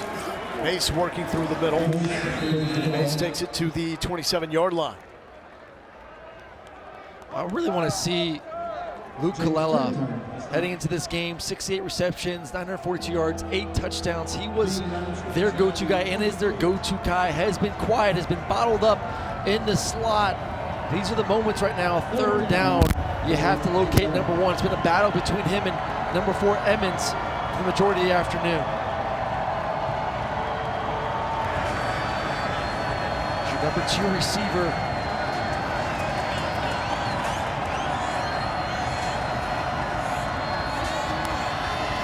Nova needs 4. McQuaid got it, finding Luke Colella just like Aaron Murray ordered. Well, that time they actually got him matched up on Hawkins and just beats him off the line of scrimmage. We talk about that low hole, that rat defender. You're going to get outside leverage from the defender. You just got to be able to get it to your receiver in time, which Pat McQuaid was able to do. Colella now about 8 yards away from the 7th 1,000-yard season in Villanova history in his first year after transferring from Princeton. Wildcats have not led today. Mace. Oh, it's opening for Mace! And he's brought down at the 40-yard line. He almost had enough daylight to take it all the way. I mean, I thought he was about to house call it again, Lowell. Once you got him to that second level, looked like a possible face mask too. That was not called, but man, number 4, he gets going downhill and he is off in a hurry. 13 carries, 144. Watch out. We talk about this defense getting a little tired in the second half. That's when you see those big runs start to happen more and more.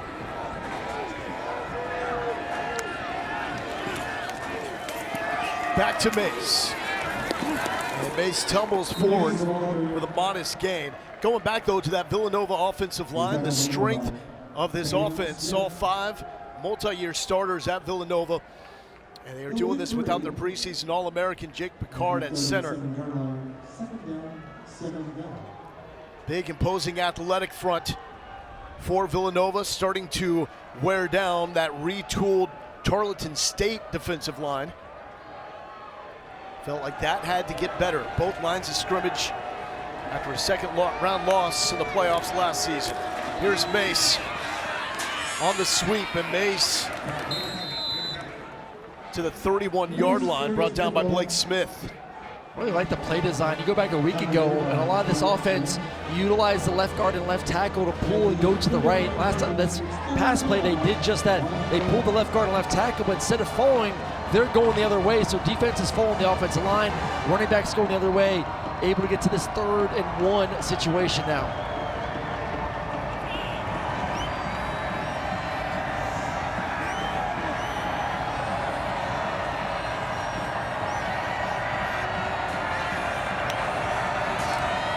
Jabril Mace with the carry, and looks like it's going to be awfully close. He does have enough.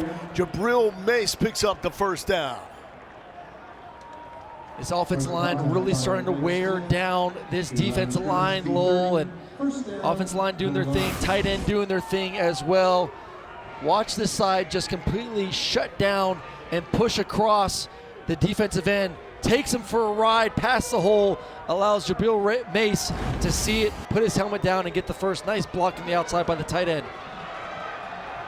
Isaiah Ragland now in at tailback. Ragland with the carry and bouncing off the Texan and taking it to the 25-yard line. Isaiah Ragland, most carries on the team. It's really been a three-headed monster with Mace and the injured David Abbott. And this will take us to the fourth quarter, and this is what you want.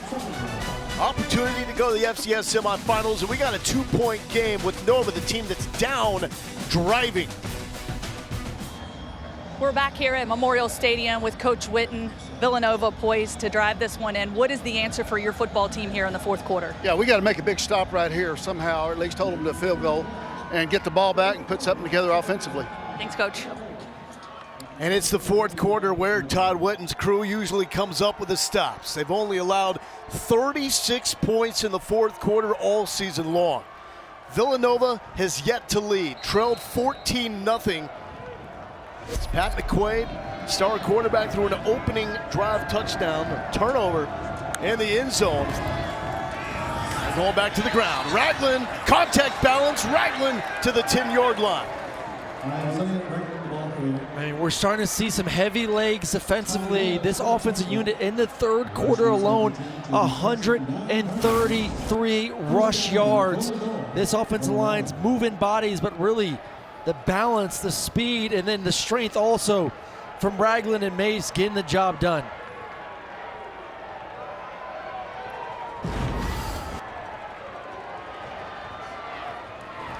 Third red zone drive for the Wildcats, showing the diamond. Only have 3 points in the red zone. McQuaid throwing out of it. Jabril Mace one-on-one and cannot get away from the Texans defense. Blake Smith, the man that had the pick in the end zone on the opening drive of the game, makes a stop. And that's no easy stop. We've seen what Mace can do in the open field. The 9 coming down with some speed to get that tackle for no gain, essentially. Really nice job from the safety coming up. Did you see Villanova, kicker playing well? How aggressive they want to be play calling right now. Isaiah Wright checks in the game. He's got 17 carries all season long. Here's carry number 18. Spinning off the tackle. The Texans going up when they need to. Brandon Tolbert makes a stop.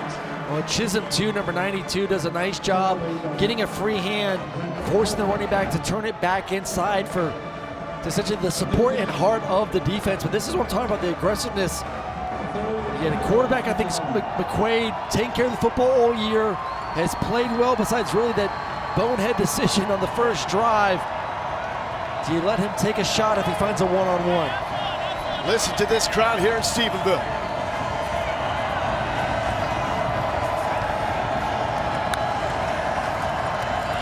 McQuaid, the silencer! Braden Reed has a touchdown pass and now a touchdown catch, and Villanova leads for the first time today. What a beautiful route from Braden Reed for the touchdown. And it's just going to be an inside and then the slant. So you're going as a quarterback 1-2. First guy takes the first defender. Reed's able to beat his one-on-one. And then you have to have a perfect throw, which McQuaid executed for the touchdown. 12-play drive that covered 78 yards. Took 7 minutes and 8 seconds. But Villanova gets the payoff. They've been so close to cashing in all game long. Down 14-0, not no more. Wildcats leading for the first time today, 26-21. The quarterfinal round of the D1 Volleyball Championship this weekend. Same round that we find ourselves in the FCS playoffs. Winner moves on to the semifinals. Tarleton State, just its second season of eligibility on the D1 level. Looking for what would be the biggest win in program history. Well, Villanova, they took momentum. They really held that after an Anthony Hawkins interception, set up a touchdown to make it 14-9. And now for the first time, they hold the lead. Look at the difference at the ball control and the time of possession. Oh my goodness, 370 yards to 29, essentially 30 minutes ball control, and that's a big reason why they're able to have 133 rushing yards in the third quarter, really wearing down this Tarleton State defense.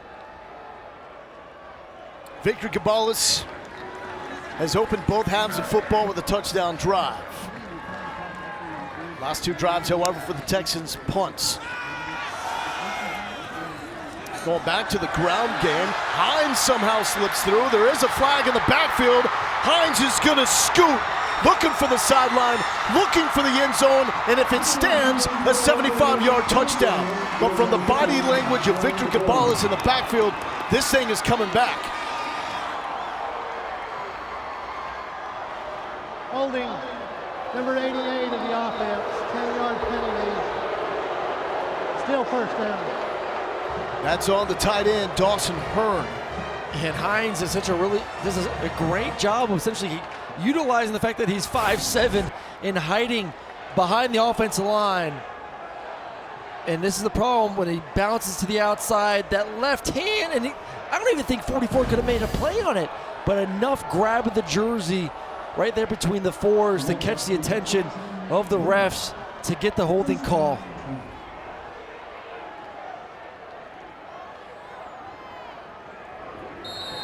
Hearn is the top tight end for the Texans. Missed last week with an injury. Made his return for this quarterfinal matchup against the 12 national seed Villanova. Now you're backed up 1st and 20. Gabalis, second team all-conference. All day to throw. There's a flag down as he shoots it downfield as he was looking for Trayvon West. They should be able to get the first down back and get some yardage back here with a holding defensively from Villanova. Holding number 27 of the defense. 10-yard penalty, automatic first down. That's against Anthony Hawkins. You're going to be right there on the wheel route. A lot of grabbing back and forth, but definitely the right call to call it on Anthony Hawkins.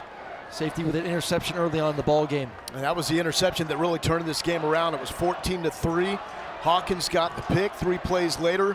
Reed to Kopecky, trick play to make it 14-9. It's been a battle since. Gabalis, it's been up and down, looking for Willis, double coverage, no flag, incomplete. Now there is a flag coming in the Texans' backfield.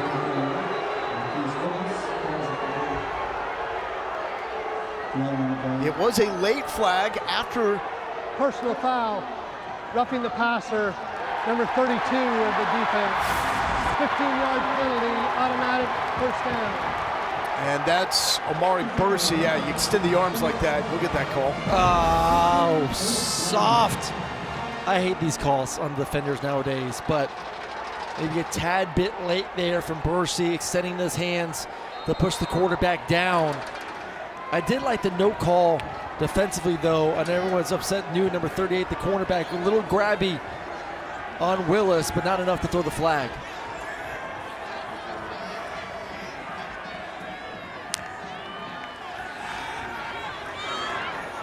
Gabalis to the tight end. Danny Joyner, he wants all that action. And Joyner still scrapping 2 yards shy of the line of game. I love Joyner right there, finding the zone, sitting down, presenting the numbers to his quarterback, 6'3", 250. Doesn't run through it, sits between the two linebackers, and then catches it, and very savvy to then get north.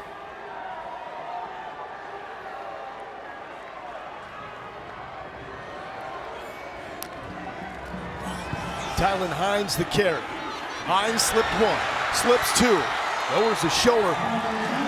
And Tylen Hines showing that he's as elusive as it gets on this FCS level, 10 yards. And yet the Villanova sideline upset, felt like they had a holding call on the receiver from Tarleton State, not called, and Hines, you give him any kind of green grass, he's able to utilize that speed to get the perimeter and get the first down. That's a nice drive from Tarleton State, taking advantage of some of the penalties, but moving the football, running it well, taking some checkdowns also from the quarterback spot. Had a battle like this in the regular season finale, took overtime to beat Austin Peay. Gabalis sacked, number 4 for the Villanova defense, Amari Bursey. He was the one that was called for roughing with that late hit. This one was clean for the sack. A really nice job defensively. You're going to get this way, then he's going to come all the way across from the right side of the screen to the left side of the screen, and the center moves just enough to the right, and then Bursey utilizes his speed to get around him to then get the sack. Hartzell, Bursey, Kimmel, Hall, the Nova linebackers are the real deal. Once again, Tarleton backed up. And Hines into traffic and takes it to the 49-yard line. It's just so hard to run up the middle against this defense because they have a head-up nose, then they have those 2 4-eyes. So essentially those 4 eyes are just inside the tackles, and they want to take advantage and push the offense to the perimeter, and then that allows those linebackers to run freely from sideline to sideline. 3rd and 19 for Tarleton State. They've converted once on 3rd down.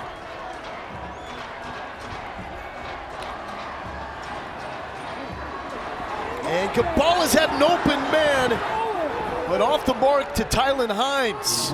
What could have been there on 3rd and 19? I think Villanova got away with one right there on Bursey. He's one-on-one with the running back, and you see him grab and slingshot him around. Unfortunately, not called holding against Hines. And a long drive moving the football, but that sack, a super costly one a few plays ago to back this offense up. And it's going to bring out Charlie Mullen, junior punter from Houston, Texas, for the 5th time today.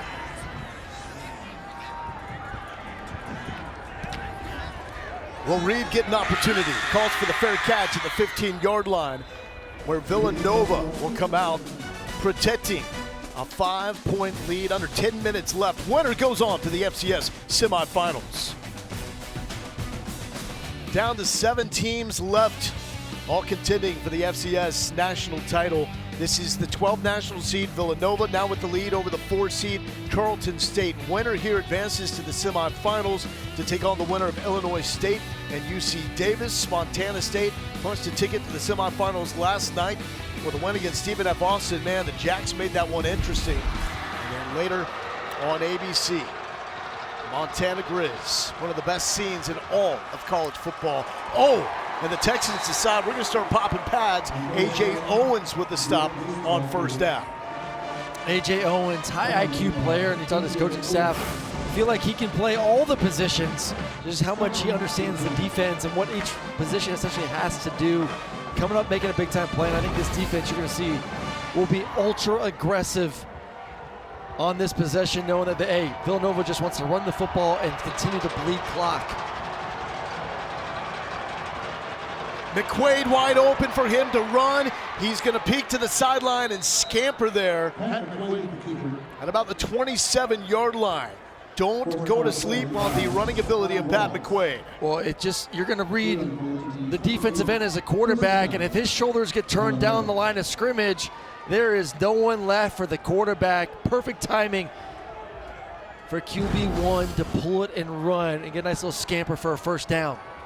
Played for a Nichols team the past couple of seasons that really struggled.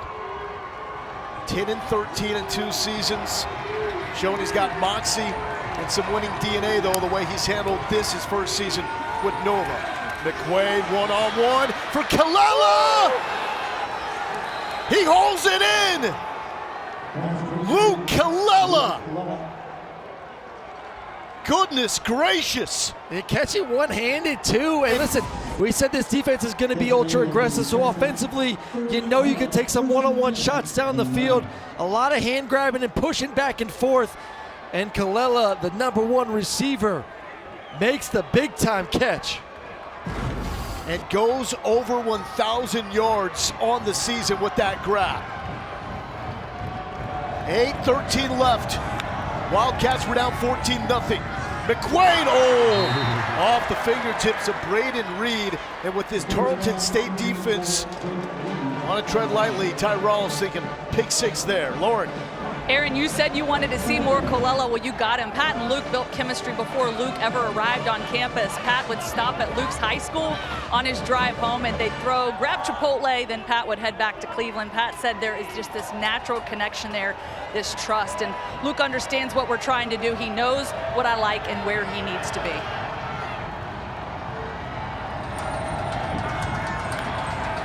Texans need a takeaway. McQuaid hit, looking for Colella, and just a step out of his reach.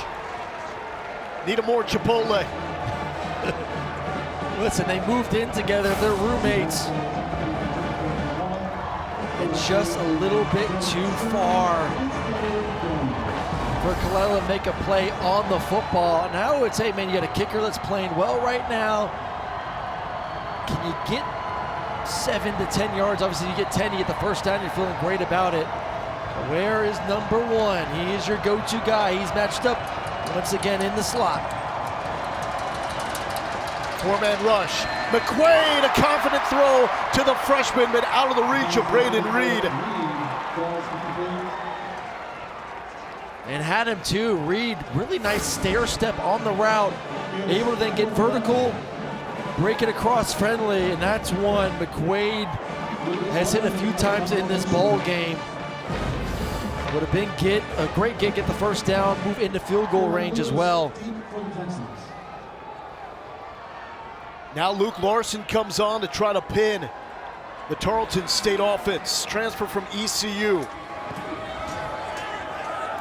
A low punt, scooped up, an aggressive move by Caleb Lewis, but it works because otherwise Nova was in position to pin that inside the 5. Man, doesn't get much better than this. Playoff football, 5-point game with 7:51 left. A 14-0 lead for Tarleton State, cut to 14-12 at the half. Texans come out in the second half, opening drive touchdown, Trayvon West. But Dribril Mace comes back with a 47-yard scamper, makes it 21-19. And then the go-ahead blow that Nova was looking for, they've got it. The freshman Braden Reed with an 11-yard score, and Villanova leads for the first time. Yeah, two teams that are flexing like that stud right there. 26-21, Nova at Tarleton State, who will become a star like that kid in this game, with a trip to the semifinals on the line. And a flag is out before the snap. That's going to be movement on Tarleton State. False start, number 44, the offense, 5-yard penalty, still first down. Todd Whitten winning his head coach in Tarleton State program history, 3rd stint here in Stephenville. They lost in the second round last season to South Dakota, and that was a wake-up call that they had to get better on the line of scrimmage. Victor Gabalis, second team All-UAC. It's been feast or famine for him. 2 drives, that's it. More than 36 yards today for the Texans. Long throw, Willis makes the catch. It's a Texans offense playing without Cody Jackson, leading receiver in terms of catches. Sprained his knee last week. They were hopeful they would get him for this game. He's been a no-go. Well, I've been impressed, though, with Willis, the way he's played, especially in the second half. Nice go ball catch. Nice route there, utilizing his speed, then breaking it back. Very friendly to get some of those yards back for this offense. That throw by Gabalis makes him Tarleton State's all-time leader in passing yards. 3-year starters for the Texans. As this is going backwards, as Tylen Hines is gobbled up by Aiden Howard, another TFL. It's a Nova defense that's been living in the Texans' backfield. 8 for loss in this game. Yeah, 64 TFLs heading into this game, and that's just the aggressive nature of those, essentially a 3-3-5 stack, or a 3-3-5 stack, and this defense line's been winning here in the second half. Biggest stage ever for this Tarleton State program. 3rd and 8, under 7 to go. Gabalis into traffic, what a catch! How'd he do it? There was not even a sliver of daylight for Trayvon West, but somehow Gabalis threads the needle 17 yards. Well, I think the biggest thing for Gabalis on this play is he kept his feet calm in the pocket when he was maneuvering around. First half, when he had to move in the pocket low, his feet kind of a little bit too separated. They forced the ball to become inaccurate. There, it was a subtle slide to the left, kept his base underneath him. He's able to then drive the football into a tight window, and a tremendous catch from West, utilizing that one hand to get the first down. Under 6 minutes, winner to the semifinals. Only the second season of postseason eligibility on D1 for the Texans. Downfield and over the outstretched arms of Peyton Kramer, who opened this game with an 80-yard touchdown catch. First play from scrimmage for the Texans. Man, a missed opportunity there from Gabalis. If he would just run the football low, there was no one for the quarterback. Man-to-man coverage down the field. He does a nice job stepping up into the pocket. Could have run for about 15 to 20 yards instead of just trying to throw a deep ball down the sidelines. Gabalis has been tested before. 2021, while playing quarterback for Washington State, started the second half of the Sun Bowl against Central Michigan off the bench. Helped cut a 21-point deficit to a 3-point deficit, but couldn't get Wazoo over the hump. Hines with a jump and brought down at the 39-yard line. That was an interesting conversation you're going to have as a coaching staff as we get to around that 5-minute mark of what is the decision on these 3rd and 4th downs. Are you trying to get a first down here? Obviously you are, but if you don't and you get close, is it 4-down territory the rest of the way for this offense? So do you have now the opportunity to possibly run the football with Hines? Some nerves inside Memorial Stadium right now. Hines, the counter, slips through one tackle. Hines, did he lose it? It looked like that football was starting to come out as Villanova was attacking it. Amari Bursey makes a stop. Well, exactly right there as anticipated. 4-down territory. Let's see if we can get either the first down or close with the way Hines has been able to run the football. Nice job by this offensive line to get him to the perimeter. You said it, low ball almost popped out there, but held on to it to the end. Hines dislocated his elbow on the 5th play of the season. Only recently returned. That's why he's wearing that large brace on the elbow. Hines with the carry. He can get going in a hurry. And is brought down by Jason Hall. Well, it's an offense that usually wants to go a little bit more up-tempo too, but I think they're in the mindset of, hey, let's end this game with the ball in our hands. If we're going to be in 4-down territory the rest of the way, let's utilize this entire clock and not give Villanova an opportunity if we're able to put the ball into the end zone. Texans always a heavy RPO team. They noticed defenses starting to key in on the run game and creep up. That's why they went to the slow mesh. Buy a little bit more time. Willis in and out. There is a flag down. And a second flag comes flying. I wonder if they're going to get taunting as well after the play. You're going to get a holding. Asimi has been very physical on the outside. Have had some flags thrown his way and some other ones have been close. I think he's going to get holding on this one as well, and they may get a taunting of him yelling at the sideline of Tarleton State after the play as well.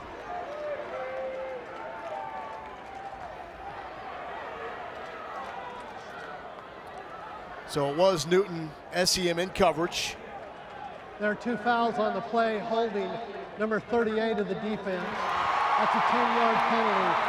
After the play, unsportsmanlike conduct, number 38 of the defense. Wow. First of the game, 15-yard penalty, first down, Tarleton State. What an absolute change of momentum on one play. 7th defensive penalty on Nova, 5th in the second half, then tack on the unsportsmanlike. Mark Ferrante wants more discipline than that. Can Tarleton State, the number 4 national seed, capitalize? Under 4 minutes to play.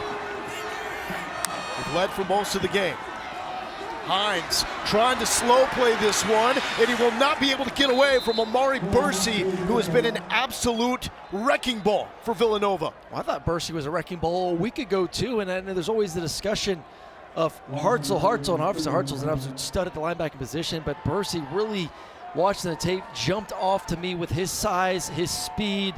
6 foot, 230, thick, just looks like a football player, looks like a linebacker, and he's been playing sideline to sideline this afternoon. And Tarleton State really does look content to try to take this clock down as much as they possibly can and look for the go-ahead dagger on this drive. Late in the play clock for Gabalis. Gabalis with plenty of time. A sidearm sling and complete to the 25-yard line. It's the tight end, Danny Joyner. And Joyner stays down.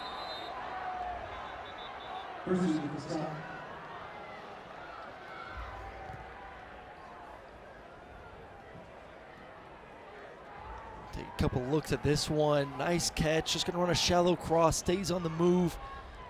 Accurate throw from Gabalis.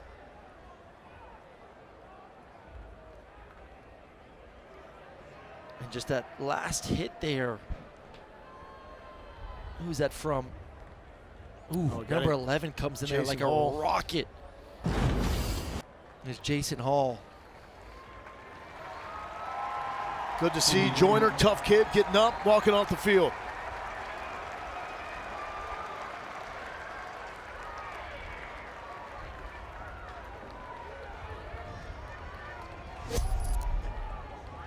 Junior out of Kansas City.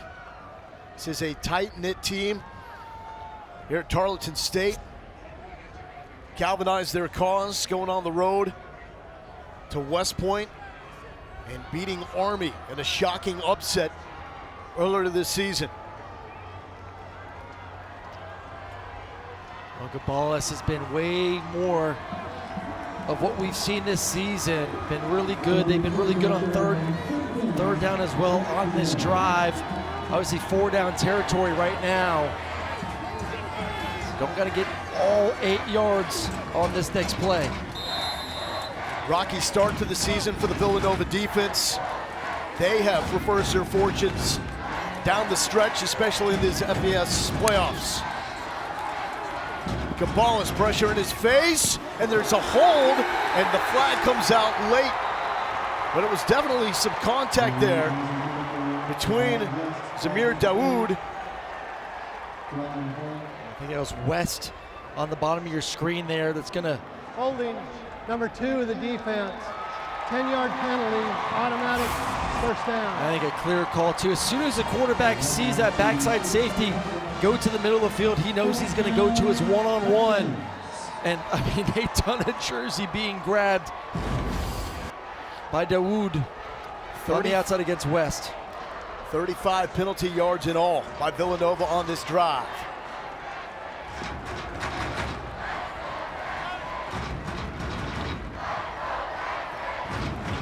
.234 remains. And now Gabalis, the communication to his sideline. This is going to lead to a stoppage of play. And the Texans take the timeout with 2:34 left to play.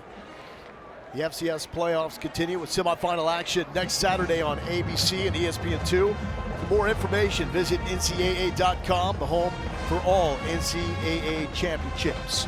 This is a moment of opportunity for all 7 teams still remaining in the FCS playoffs. First time since 2009, we've reached the quarterfinals with no North Dakota State or South Dakota State, 2 programs that have dominated the FCS level as of late. The winner here moves on to the semifinals. The Texans were the heavy favorite coming into this game, had a 14-0 lead, but Villanova has played the long game. Finally took the lead with McQuaid's touchdown pass to Reed to make it 26-21. First time the Wildcats led in this game. Can they hold on for the final 2:34? We're getting a little 12 personnel, 2 tight ends on the field. Gabalis looking for the one-on-one to the end zone. Catch is made out of bounds. Looking for Trayvon West. It's just not a good job by West on the outside. Gets pushed towards the sideline. As a receiver, you got to stack and then get back on the red line. You see him fading. You keep fading, you're just going to go right out of bounds. You need to protect what we call the red line, about 4 yards, 5 yards on the sideline.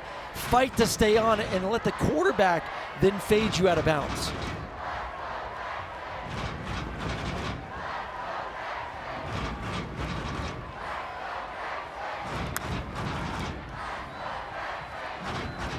Gabalis to throw again. Inside and off the hands of the intended target, Trayvon West. A rough go for him. That's going to bring up a 3rd and 10. It is, with the clock and the score, obvious 4-down territory here for Tarleton State. Well, they take Joyner off the field, bring back in Kramer, your top slot receiver, number 13. Ross Pennypacker's Villanova defense looking for the stop here on 3rd and 10.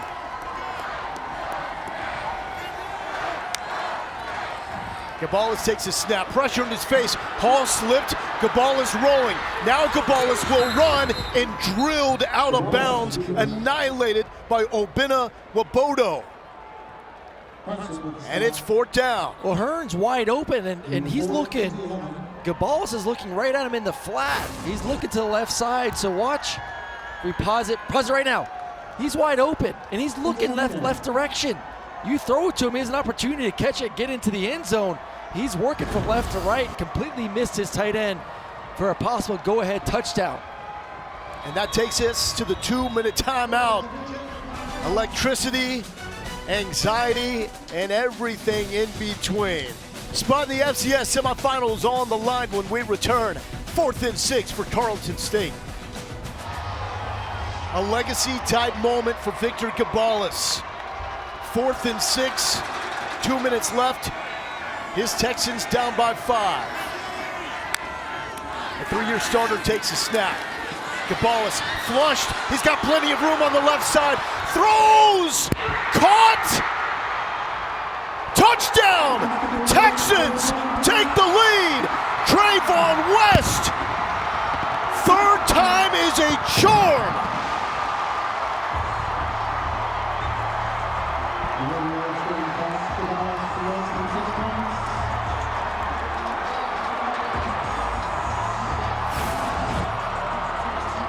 What a play by Gabalis. I thought he was going to run the football right there, go get the 1st down.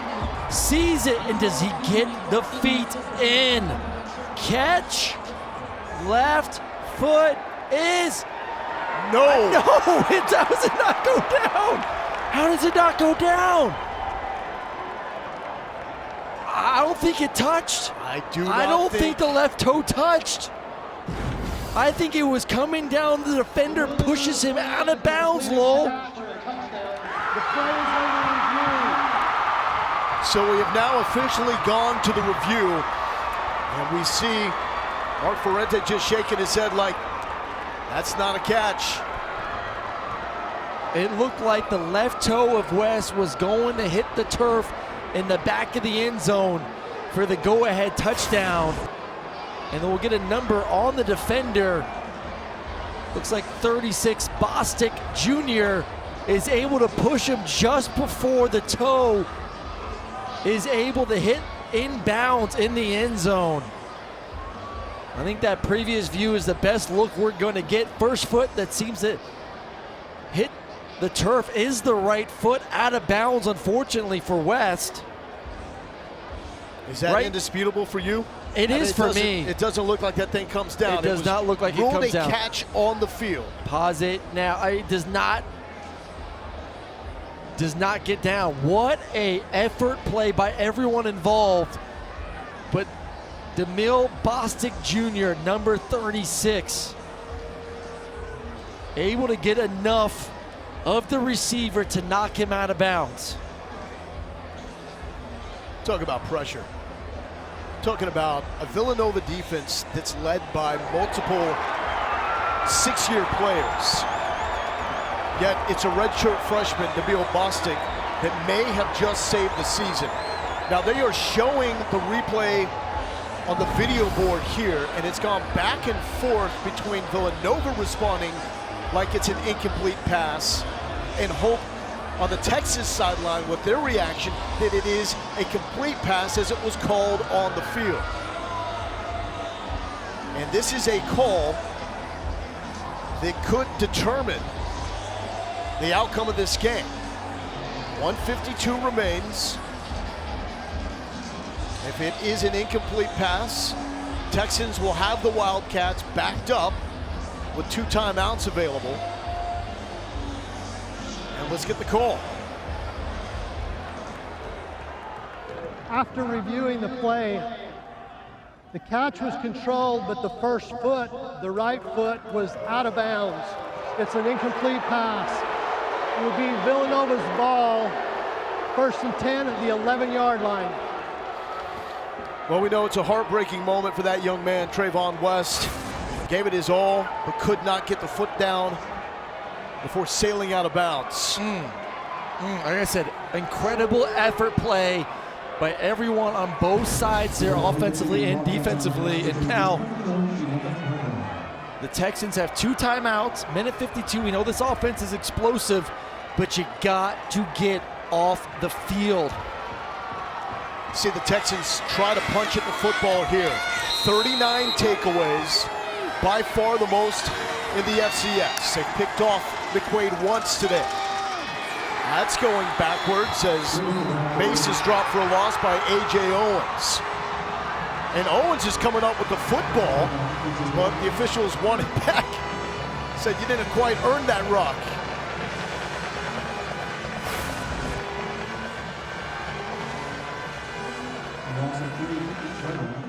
Yeah, clearly down there is Mace. Lowell, Tarleton State's going to have 1 timeout to go. Yep. A minute 48. So if Villanova runs the ball twice, Tarleton State should get the ball with good field position and about a minute to go. The conversation has to be for Villanova. Do we throw the football at some point these next 2 plays? How could you risk that with a ball hawking team? Because at like the end of the day, if you Tarleton give them 1 timeout to go, or not, they're gonna have, if you don't get the first down, they're gonna have time. Aren't you in good field position to still score a touchdown? You have to, if you have the opportunity to end the game, man-to-man coverage, aggressive defense, you have to take a chance these next 2 plays. But do you not have an abundance of confidence in the way your defense is playing right now? You are an inch away from giving up a touchdown. Literally, maybe even less than an inch, a toe away from that. 2nd and 13, Texans with 1 timeout left. McQuaid rolls it, flicks it to the freshman. Reed will put this thing on ice, sliding down smartly inbounds. But slid too early, though. No! He slid too early. He needs to slide head first and stay in bounds. He's just like a quarterback who decides to slide. As soon as you initiate the slide, that is where you're down.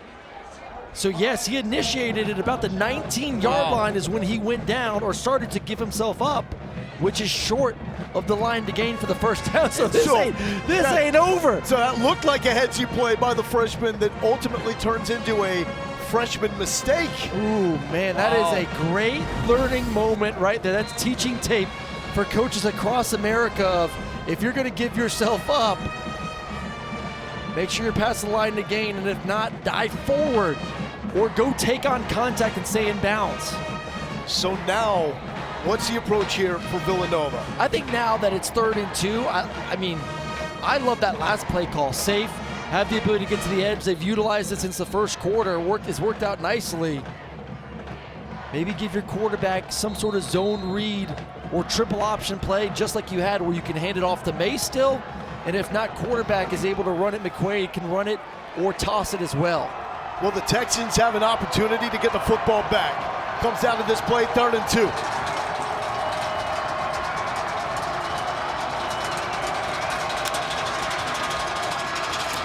McQuaid now to Reed. Attaboy! Attaboy! Lays plays out, the heads-up play now from the freshman to now put this one on ice. He's Superman. I mean, perfect play. We just said it. Run the same thing you just did. Give us a three-way go. Hand it off, quarterback run, or flip it, and that's a freshman learning from his mistakes within 2 minutes and saying, I'm diving. Hey, sometimes you got to learn the hard way. Oh, I love it. Woo! But what a game by Braden Reed. He threw the first touchdown pass of the game for the Wildcats when they were down 14-3. And then, after Tarleton State had still maintained control of the lead for the entire duration of the game, he comes up with a gem of a catch on a beaut of a throw from Pat McQuaid. And with that knee, Villanova is going to close in on punching a ticket to the semifinals for the first time since 2010. And this will be the first time Mark Ferrante will take the Wildcats to the semifinals as head coach. He's been in Philly since 1987 when he started with the Wildcats as a linebackers coach. And now Villanova. They shocked Harvard. They upset the number 5 seed Lehigh. And now in their third week of this FCS playoff run, shocks a heavily favored number 4 seed Tarleton State program to advance to the semifinals. What a game to be where they were to start this game. Everything was going Tarleton State, and they just kept chipping and chipping. I'll be honest, they were the better team this afternoon. This was not a fluky win. They were the better team for all but the first 6-7 minutes of the game. Other than that, Villanova offensively, defensively, owning time of possession, more physical, creating explosive plays, deserve to win this football game. Let's toss it downstairs to Lauren Sisler. Coach Ferrante, your team never gave up. What kind of statement does this football game and this win say about your football team? Well, you know, because you asked me earlier, the tap the rock mentality, you know.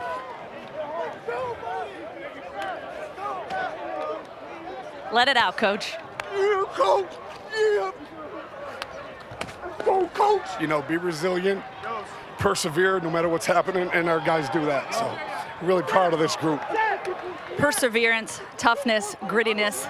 That's all about that Philly mentality. How did that show up today when your backs were against the wall? I mean, that's what they've been doing all year. They've been doing it all year. So, really proud of this team.